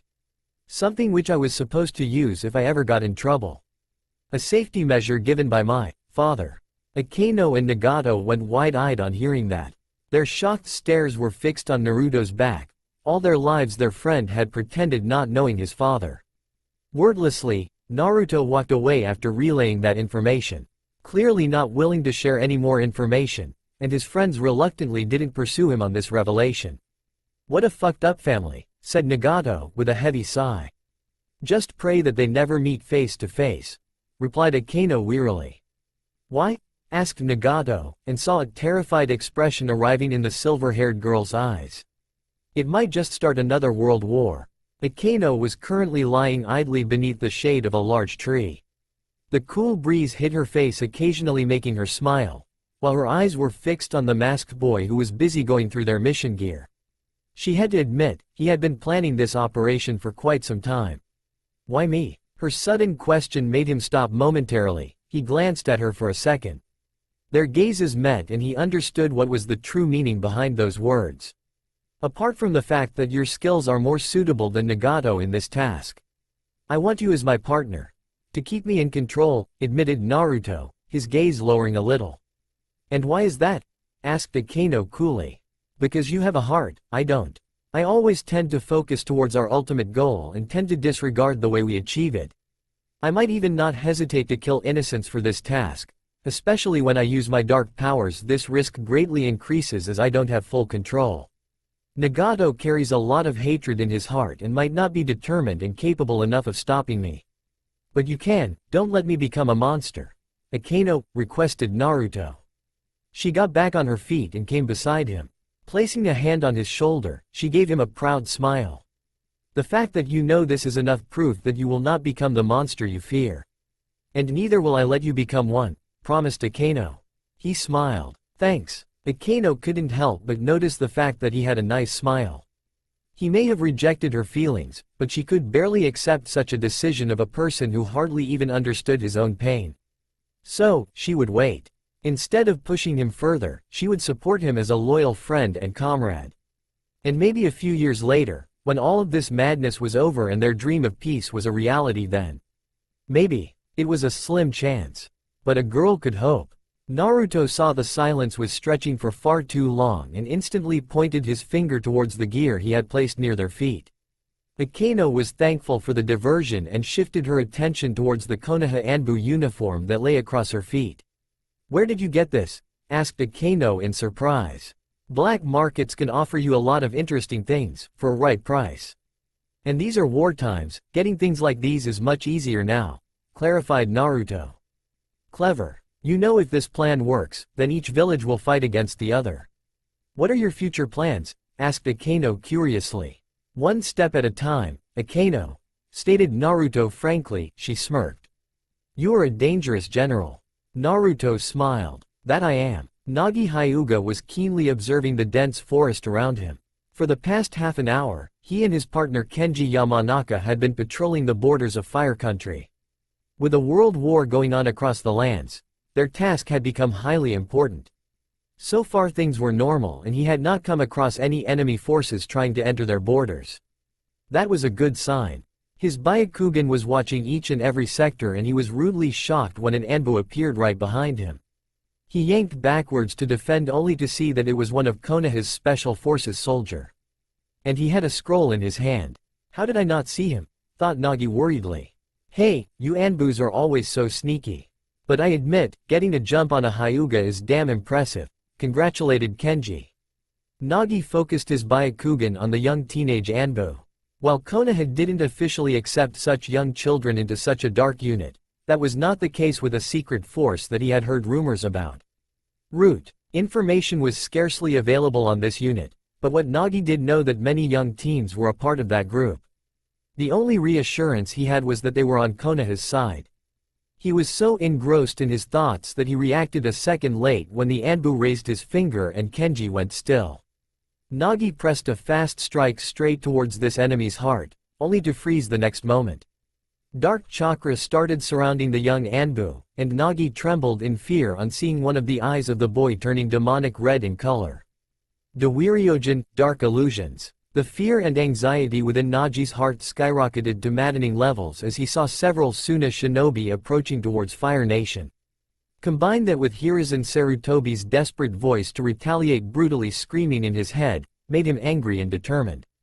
Naruto exerted more of his will driving the genjutsu trapped Hyuga in his own nightmare, dream world. His might allowed him the ability to sense people's emotions, and allowed him to manipulate them to a certain extent. More specifically fear, anger, hatred, sorrow, anxiety were his weapons. Instead of invading any physical parts of a person's body, he attacked at the most vulnerable one. Psychological. Although there was a drawback to this technique, since he could feel and manipulate those dark emotions of his enemy, he himself was experiencing them and it took everything in his power not to kill them right away.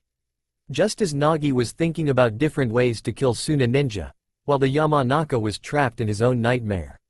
Most of all, it took a lot of chakra.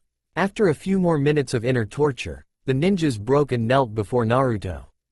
Trapped in their own nightmares, the two were nothing but puppets waiting to be used by a puppeteer. And Naruto intended to do that. Hyuga, regroup with the rest of your squad. Attack the closest Suna outpost and destroy our enemies, commanded Naruto fiercely. Yes, I will stop them from attacking our great nation, pledged Nagi. The Hyuga quickly ran away to complete his new orders. The effects of that genjutsu would barely last for 4 hours, but being this close to the border Naruto knew the damage would have already been done. Naruto turned towards the Yamanaka who stared back at him blankly. The Uzumaki was thankful that these ninja had been mere chunin. His techniques while effective lacked the power to overwhelm powerful junin and anbus. But with time and training, Naruto intended to perfect this art. He was an assassin, after all. Relay this message back to all border patrols, instructed Naruto. The Yamanaka nodded. All units. Code Omega. Under attack by Suna. Heavy losses. Naruto silenced the terrified Yamanaka by slicing his throat, the man gurgled, and the Uzumaki was sure that this sound would also be heard by the nearby Konoha forces. The message had been sent. Stage 1 complete. Time to move to Stage 2, thought Naruto seriously. Placing a finger on the communication device hidden inside his ear, he connected with his partner who was conducting a different exercise in a nearby area. Akeno, report. A moment's silence followed before a feminine voice replied over the communication device in a calm tone. Objectives accomplished. I've eliminated few Chunin, genjutsu'd a few and sent them on a suicide charge towards Suna posts. What about you? Asked Akeno quickly. Done. Stage 1 is complete. Konoha itself will handle Stage 2 of our plan. Rendezvous with me and we'll finish the last part, ordered Naruto. You know, you might have scared an entire nation with this move, replied Akeno. Naruto smiled cynically. Let's see how a cornered animal reacts. Utter chaos and mayhem prevailed in the regional command headquarters. Communication specialists were reporting incursion after incursion. The tactical board was being bombarded by continuous shifting of enemy movements. The Konoha forces near the Wind Country's border being engaged or retaliating. Taji Uchiha grit his teeth in frustration and anger. Give me a full report, now, barked the veteran Uchiha, his dark-colored eyes intimidating his subordinates. Sir, squads 67 and 68 are eliminated. Squads 44, 48, 50 are retaliating. We are still trying to get into contact with others, replied his second-in-command, a female Yamanaka. Taji slammed his hand on the table in frustration. There can be only two possible scenarios. Either a large-scale invasion force is striking at multiple locations, or Suna Anbu are striking at lightning-fast speed in order to pave a way for the main invasion force, deduced Taji worriedly. What do we do, Taji-sama? Asked one of his subordinates. The gray-haired Uchiha remained silent for a few minutes, his calculative mind going through various decisions he could make. In the end, he went with the most tactfully suitable plan. Tell our squads to fall back and regroup. It's better to consolidate our assets and wait for reinforcements. If this is an invasion staged by Suna, then I highly doubt individual squads would be able to offer much resistance against a larger enemy force. Contact High Command in Konoha, inform them about the situation immediately, instructed Taji. His subordinates quickly nodded and went to carry out his orders. The Hokage is not going to like this, thought Taji hesitantly. Taji-sama. The old Uchiha was brought of his thoughts by the alarmed response of his second-in-command. Walking towards the blonde female Yamanaka, he looked her right in the eye. What is it, Miki? Asked Taji, and saw a petrified look visible in her eyes.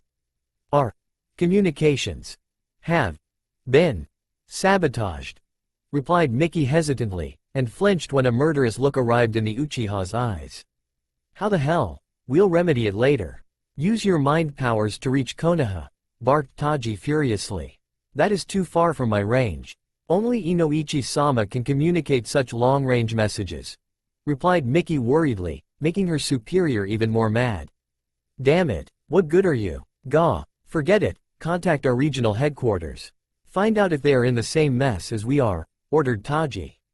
Hi. As soon as the young girl went away, Taji took a deep breath to rein in his emotions. It wouldn't be good if he lost his cool in such a desperate situation. They had already been on edge ever since their village decided to participate in this world war. This sudden invasion had already sent almost all of his soldiers and even him into a panic. Taji summed all their feelings in 3 simple words. What a mess. Akeno watched with a bated breath as her eyes witnessed a fire of panic, fear, anger and desperation start infecting an entire nation. She had done everything she was ordered to do, right from killing a few Chunin squads and sabotaging regional communication in the entire area. It had not been easy, but for a former assassin it was possible. Beside her, Naruto stood peacefully on the branch of the tall tree. His calm, cold, calculative eyes watching in deep satisfaction as his own plot started producing results. What is his ultimate goal? To destroy the 5 great nations? Recreate Uzu? Create an empire? Get justice for the Uzumaki? Achieve peace through war? These were all the tip of the infinite questions that plagued Akeno's mind. She would follow and support Naruto regardless of his choices and decisions, yet she just couldn't understand this shinobi. It was no secret to her that Naruto was strong. But his real power had always been his calculative mind and cunning. You see, Akeno, bringing change is not that difficult in this world, you just gotta have the will to bring the change, said Naruto, his tone cynical. The ninja world will not crumble so easily to your whims, warned Akeno. He smirked as his eyes observed the world before him. Something that's supposed to die and doesn't, will eventually rot away, whether it's a man or nation. Akeno remained frozen in her spot as Naruto turned around. A silence followed between them, and after a few seconds she spoke. Is it over? Naruto closed his eyes and smiled. I'm just getting started. A pair of dark eyes had been observing the redhead Uzumaki. Ever since the fall of Uzu, he had followed the boy at every moment. At first it was the desire to hunt his prey, but Konoha Shinobi soon enough took care of that. Curiosity got the best of him and he continued his pursuit, witnessing the changes in the Uzumaki boy. Instead of cursing their dark world like a brat, the boy called Naruto had wholeheartedly adapted to the change. Naruto may be young and not much powerful today, but the man could see that the Uzumaki boy had a mind that could rival even the most veteran shinobi. The boy's ideology had finally matched with the man who was currently observing him, and witnessing the mayhem spreading across Fire Nation made him grin in satisfaction. He truly is chaos incarnate, thought the man curiously. On hearing Naruto's last declaration and watching the boy go away along with his lackey made the man speak for the first time. Humans are so interesting. Minato Namikaze numbly sat on one of the large trees situated inside the Forest of Death. Secluded from the rest of the world, the blonde Junin's eyes were fixed on the picture of a young masked boy. There was a small cross beneath that picture in the bingo book, a sign that Konoha had recently updated. The Shadow. He always liked that nickname his son had earned for himself over the years. Even though Naruto was listed as a mere chunin in the bingo book, there was a caution at the bottom regarding the boy's ability to surprise and turn tables. He had always been proud of this trait which his son had inherited from him. Despite all evidence pointing towards the demise of Naruto, the father knew that was no the case. Some might say that it was Minato's delusion as a way of coping with grief. And he would have believed that too, if not for the last conversation he had with the boy. Over the years since their separation, Minato had tried to stay in touch with his son through letters since he was not allowed to visit Uzu. There was only one reply from Naruto over the years, the letter Minato was holding in his other hand which had a few words written on it. Words that haunted the Namikaze every day. Even when I was in a crowd, I was always alone. Those words were sharper than any blade, more painful than any wound. He could only imagine the type of life his son had lived that made him utter such heartbreaking words. And yet the eyes that stared at him from the photograph of the bingo book screamed of ambition. A large one at that. He still remembered that single one-on-one conversation he had with his boy. Flashback. A few months ago. Minato patiently observed the surprise visible on his young son's face. Standing in one of the marshes surrounding Uzu, the guard Chunin was extremely stunned to see a Konoha Junin entering their territory in such a sneaky manner. Much less his own father. With speed unforeseen, Minato had easily knocked out the two Chunin border patrol guards who were with Naruto and now stood before the boy. What are you doing here, Junin? Asked Naruto icily. His tanto pointed towards the blonde ninja. Minato grimaced. Those cold words hurt a lot but deep down he knew he deserved them. So, instead he decided to remain patient. Do you know who I am? Asked Minato, a hopeful expression visible in his eyes. My biological creator had said that you were the donor that helped facilitate my existence. Nothing more, nothing less, replied Naruto, making his father flinch considerably. The way Naruto had said those words had left very little to imagination as to what the boy felt in his heart. Despite expecting such a response while coming here, it still hurt Minato to hear them regardless. I suppose I earned that remark, said Minato apologetically, and gave a sad smile to his redhead son. Naruto's startling blue-colored eyes shined with hostility, yet he did the unthinkable when he lowered his tanto and sighed. I give you this one chance to walk away, if only for the unfortunate fact that I exist because of you, said Naruto calmly, making Minato raise one of his eyebrows. You think you can defeat me? Asked the father curiously, and was surprised to see the boy shake his head. It would be foolish to assume so. However, that doesn't mean that I won't offer a valiant fight. I am a ninja of Uzu and you are illegally setting foot in my nation. It is my duty to stop you, no matter what relation we unfortunately share," explained Naruto logically, his voice bitter. Minato smiled. "It seems you are wise than most people your age. Rest assured, I am not here to harm your nation. I came here to see you," said Minato honestly, making the boy frown. "There was no need for such a farce," replied Naruto flatly. Minato lowered his head in guilt. "You're my son, Naruto," said Minato softly, and saw the boy's fists clench tightly as he fought hard to control his emotions. Yet Minato sensed the temperature going cold and killing intent started spreading. "Just don't. It has taken me years to understand and accept the reality of my life. I don't hold you guilty for what you did. Just like I am a ninja of my village, you are a ninja of your village. Soldiers are meant to serve nation first, then society, then their comrades, and if it is possible then themselves in the end," stated Naruto with conviction. Minato could not help but stare at his son with pride in his eyes. "You've become an admirable ninja, Naruto," praised Minato. Despite the bitter feelings, those words made the boy pause. For a few moments a strange look arrived in Naruto's eyes, and that was all Minato needed to see. It helped lift a great burden from the father's heart. His son didn't hate him, and was simply indifferent towards his father. Minato could try to live with that. "I came here to congratulate you for passing the Chunin exams and acing them as well. You are a Chunin now. I know I have no right to even speak with you. Yet I wanted to wish you luck in your life," said Minato seriously. "You don't have," excused Naruto, but the father raised his hand. Minato bent down and placed a scroll on the ground and saw Naruto becoming alert. Inwardly, he was happy to see that his son had kept his guard up even now. It was a trait of a fine shinobi. "I know I have failed you, Naruto. And there is nothing I can say or do that can make up for it, but if you're ever in trouble, open this scroll," instructed Minato. "And why would I do that?" asked Naruto skeptically, and saw a sad smile arriving on the father's face. "I am your father, Naruto. Despite everything, I love you with everything in my heart." The iciness and contempt in Naruto's eyes wavered and the boy quickly closed those startling blue orbs. He pointed his tanto in the opposite direction, away from Uzu. "You should go," whispered Naruto. Minato nodded. With a heavy heart he started walking. Even in Uzu nobody except for the Azucage knew that Minato was the boy's father. Kushina had also kept this fact a much guarded secret even in Konoha.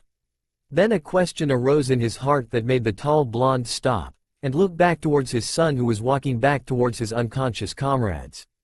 "Why do you fight, Naruto?" asked Minato curiously. The boy stopped.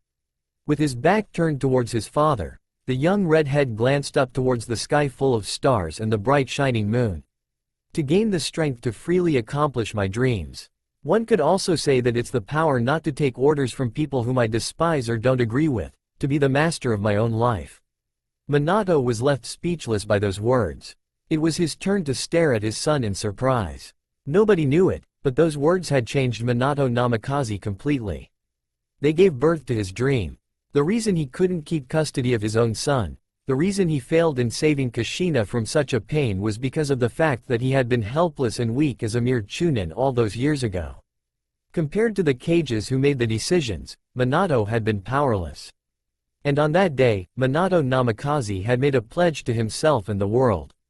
"Naruto, I don't know where you are right now. But one day, I'll win the entire universe for you." With those determined words, the Namikaze got back on his feet and started walking away. A world war had started, and he would make sure Konoha emerged as the true victor, which would ultimately pave the way for accomplishment of his dreams. Though if there was one thing that Minato knew for sure was the fact that he would meet his son one day again. Kushina had been fondly caressing the photograph of her young son in her soft hands. The Azucage had recently sent her a picture of Naruto dressed in his Chunin uniform, a tanto fixed on his back and his face covered by a face mask. He looked so handsome, yet at the same time, she didn't miss the cold, hollow eyes that stared at her from the picture. It were the eyes of someone who had never experienced love, and that fact too was forgotten with the sands of time.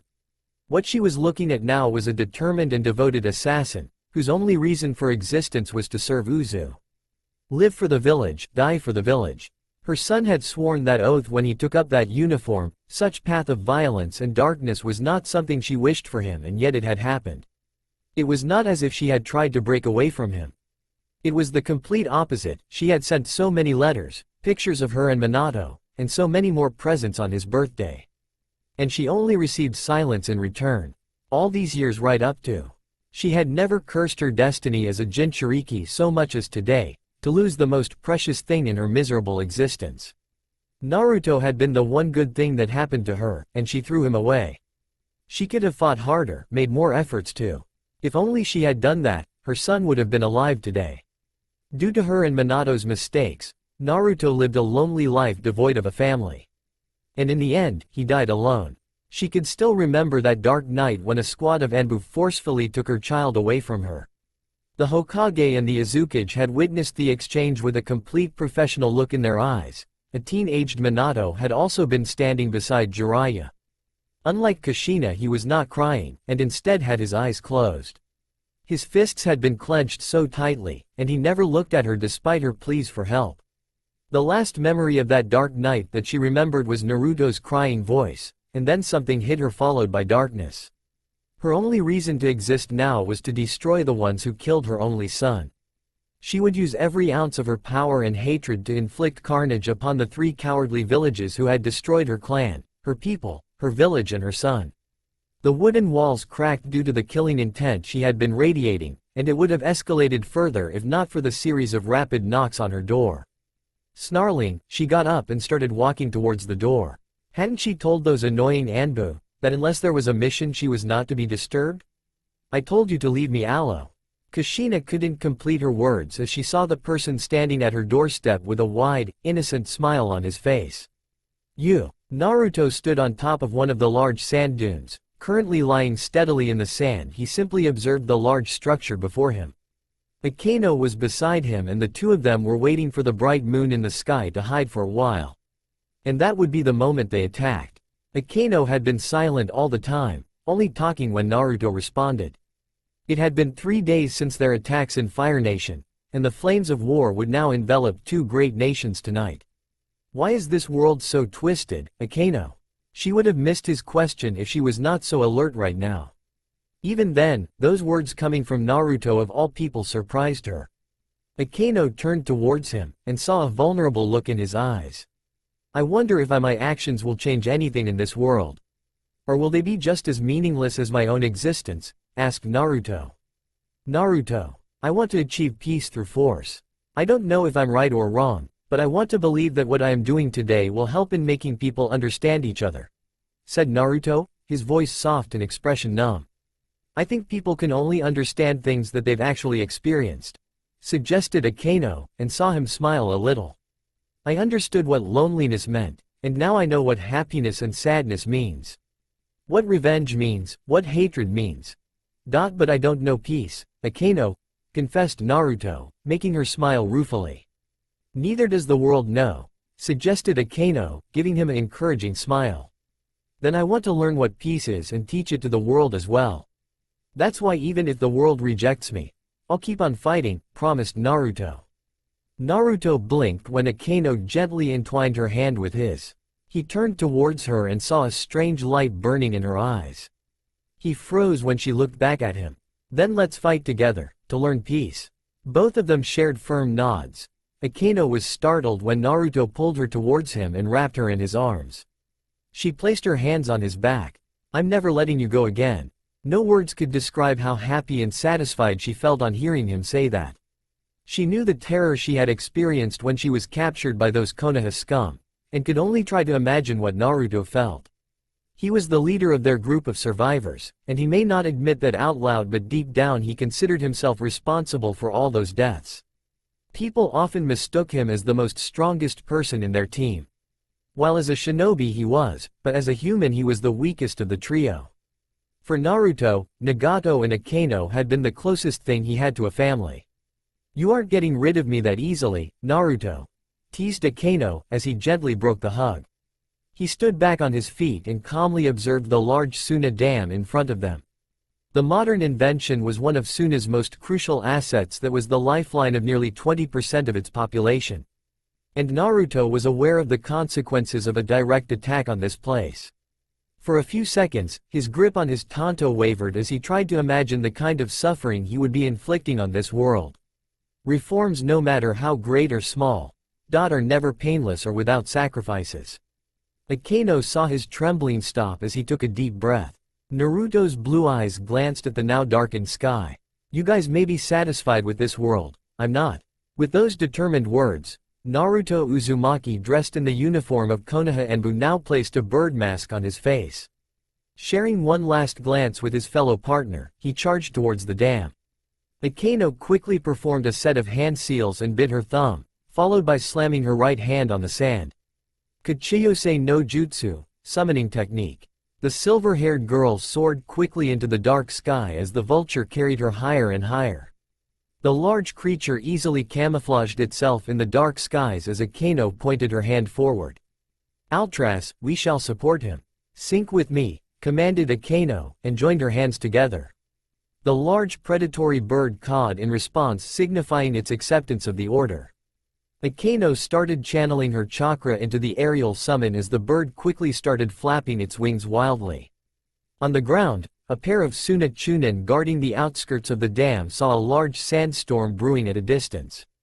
Tell the others to take shelter, instructed the senior Chunin. Will do. Man, what a mess. I'll also inform the engineers to take protective measures to safeguard the water, suggested the other Chunin. You do that. Inform the guards not to mess around in this storm, they can be deadly. Roger. As soon as the younger Chunin went off to carry his orders, the senior Chunin turned back only to see a human figure emerge from the shadows. A permanent horrified expression was etched in the Chunin's eyes as his head was severed off before he could scream a warning. Naruto quickly took cover behind the walls of the dam, as the blood of the now dead Chunin started drenching the sand. What most people didn't know was the fact that he had been one of the candidates selected to be a part of Uzu's first Anbu force. Only the Azukage and his few aides knew this fact apart from the shinobi who were chosen for this unit. Unfortunately, their training was never fully completed and the village was destroyed. He could only imagine how different things could have been if Uzu had developed an Anbu force just months before its last moments. It was one of their grave errors. Regardless of those mistakes, it didn't change the fact that Naruto had the skills and intelligence to perform assassination and infiltration missions. Talents he would be using tonight. He raised two of his fingers and four shadow clones of him appeared beside him. All of them having the same cold, calculated look in their eyes. The enemy is taking shelter from the sandstorm Akeno is creating. But she can't maintain it for long, we only have a 5-minute window to execute our mission, instructed the real Naruto. Should we go in and eliminate the enemy forces? They'll be easy to kill now that they are hiding in shelters, suggested one clone. That would take too much time, warned another clone. The longer we take, the more Akeno's chakra will get used up. We must keep her in mind as well, informed another clone. If we attract too much attention, then the Suna forces will follow us. And we'll simply get trapped between theirs and approaching Konoha forces, warned the last clone.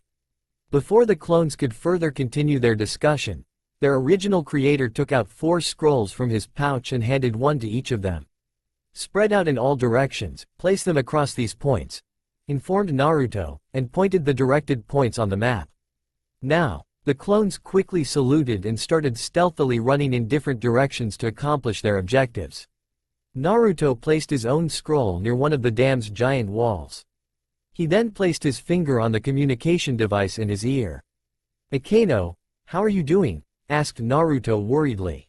It is taking more chakra than I expected. But I can go on, insisted Akeno, making her friend grimace. Understood. As soon as he cut off the link, he cautiously looked around for any signs of Suna forces. He saw the sandstorm which Akeno was generating with her summon's help was closing towards the dam slowly and slowly. Since this was an actual event rather than an illusion, it had been enough to convince the Suna forces that they were not under attack and had calmly taken shelter. The Sand Village had been on edge these past few days, since Konoha was building up massive armed battalions near their borders. However, since they were allies, no official battle had been initiated by Sand Village. With this, All bets would be off the table. War will be inevitable, thought Naruto grimly. He didn't like what he was doing, and deep down some part of his heart knew this was wrong. Yet he couldn't stop. He refused to be a part of a stagnant world where humanity was out of control. War could never be eradicated, that much was certain. What he could do was limit its occurrences and the need for it. Ninjas were mercenaries who fought for money, resources, and for their own desires. Except for a selected few, most of the ninja were dishonorable and worse than scum. It was his lifelong mission to eliminate such war-mongering thugs and bring forth nations, military, and citizens that were more responsible, compassionate and understanding towards each other. It was easier said than done, but he knew that it was not impossible.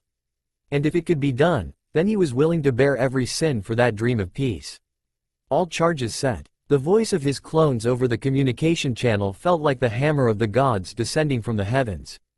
It was easy to slaughter people when you're out of control, but extremely difficult when a person is completely in control of himself. Nobody knew this fact better than Naruto.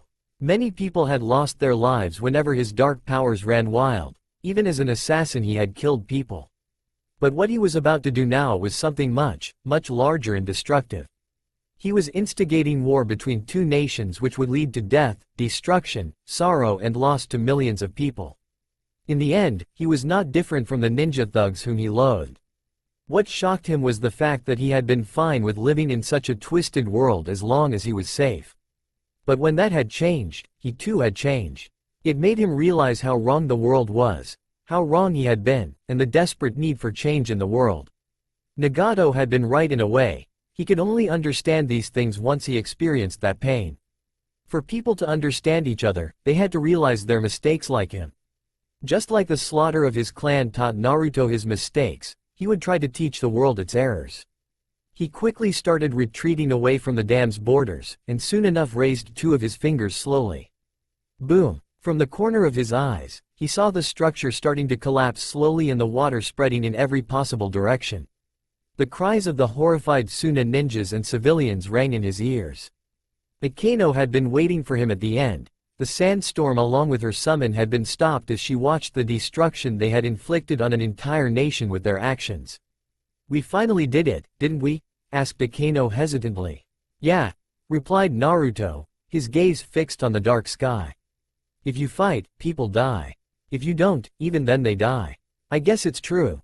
There's no right or wrong in this world," confessed Akano. Naruto's eyes widened as his sensory powers warned him of something massive approaching their way. Turning around, his worst fears finally came true as he quickly brought his Tanto forward to block a strike from the grinning man. That's all for now. If you enjoy, then please like, share and do comments.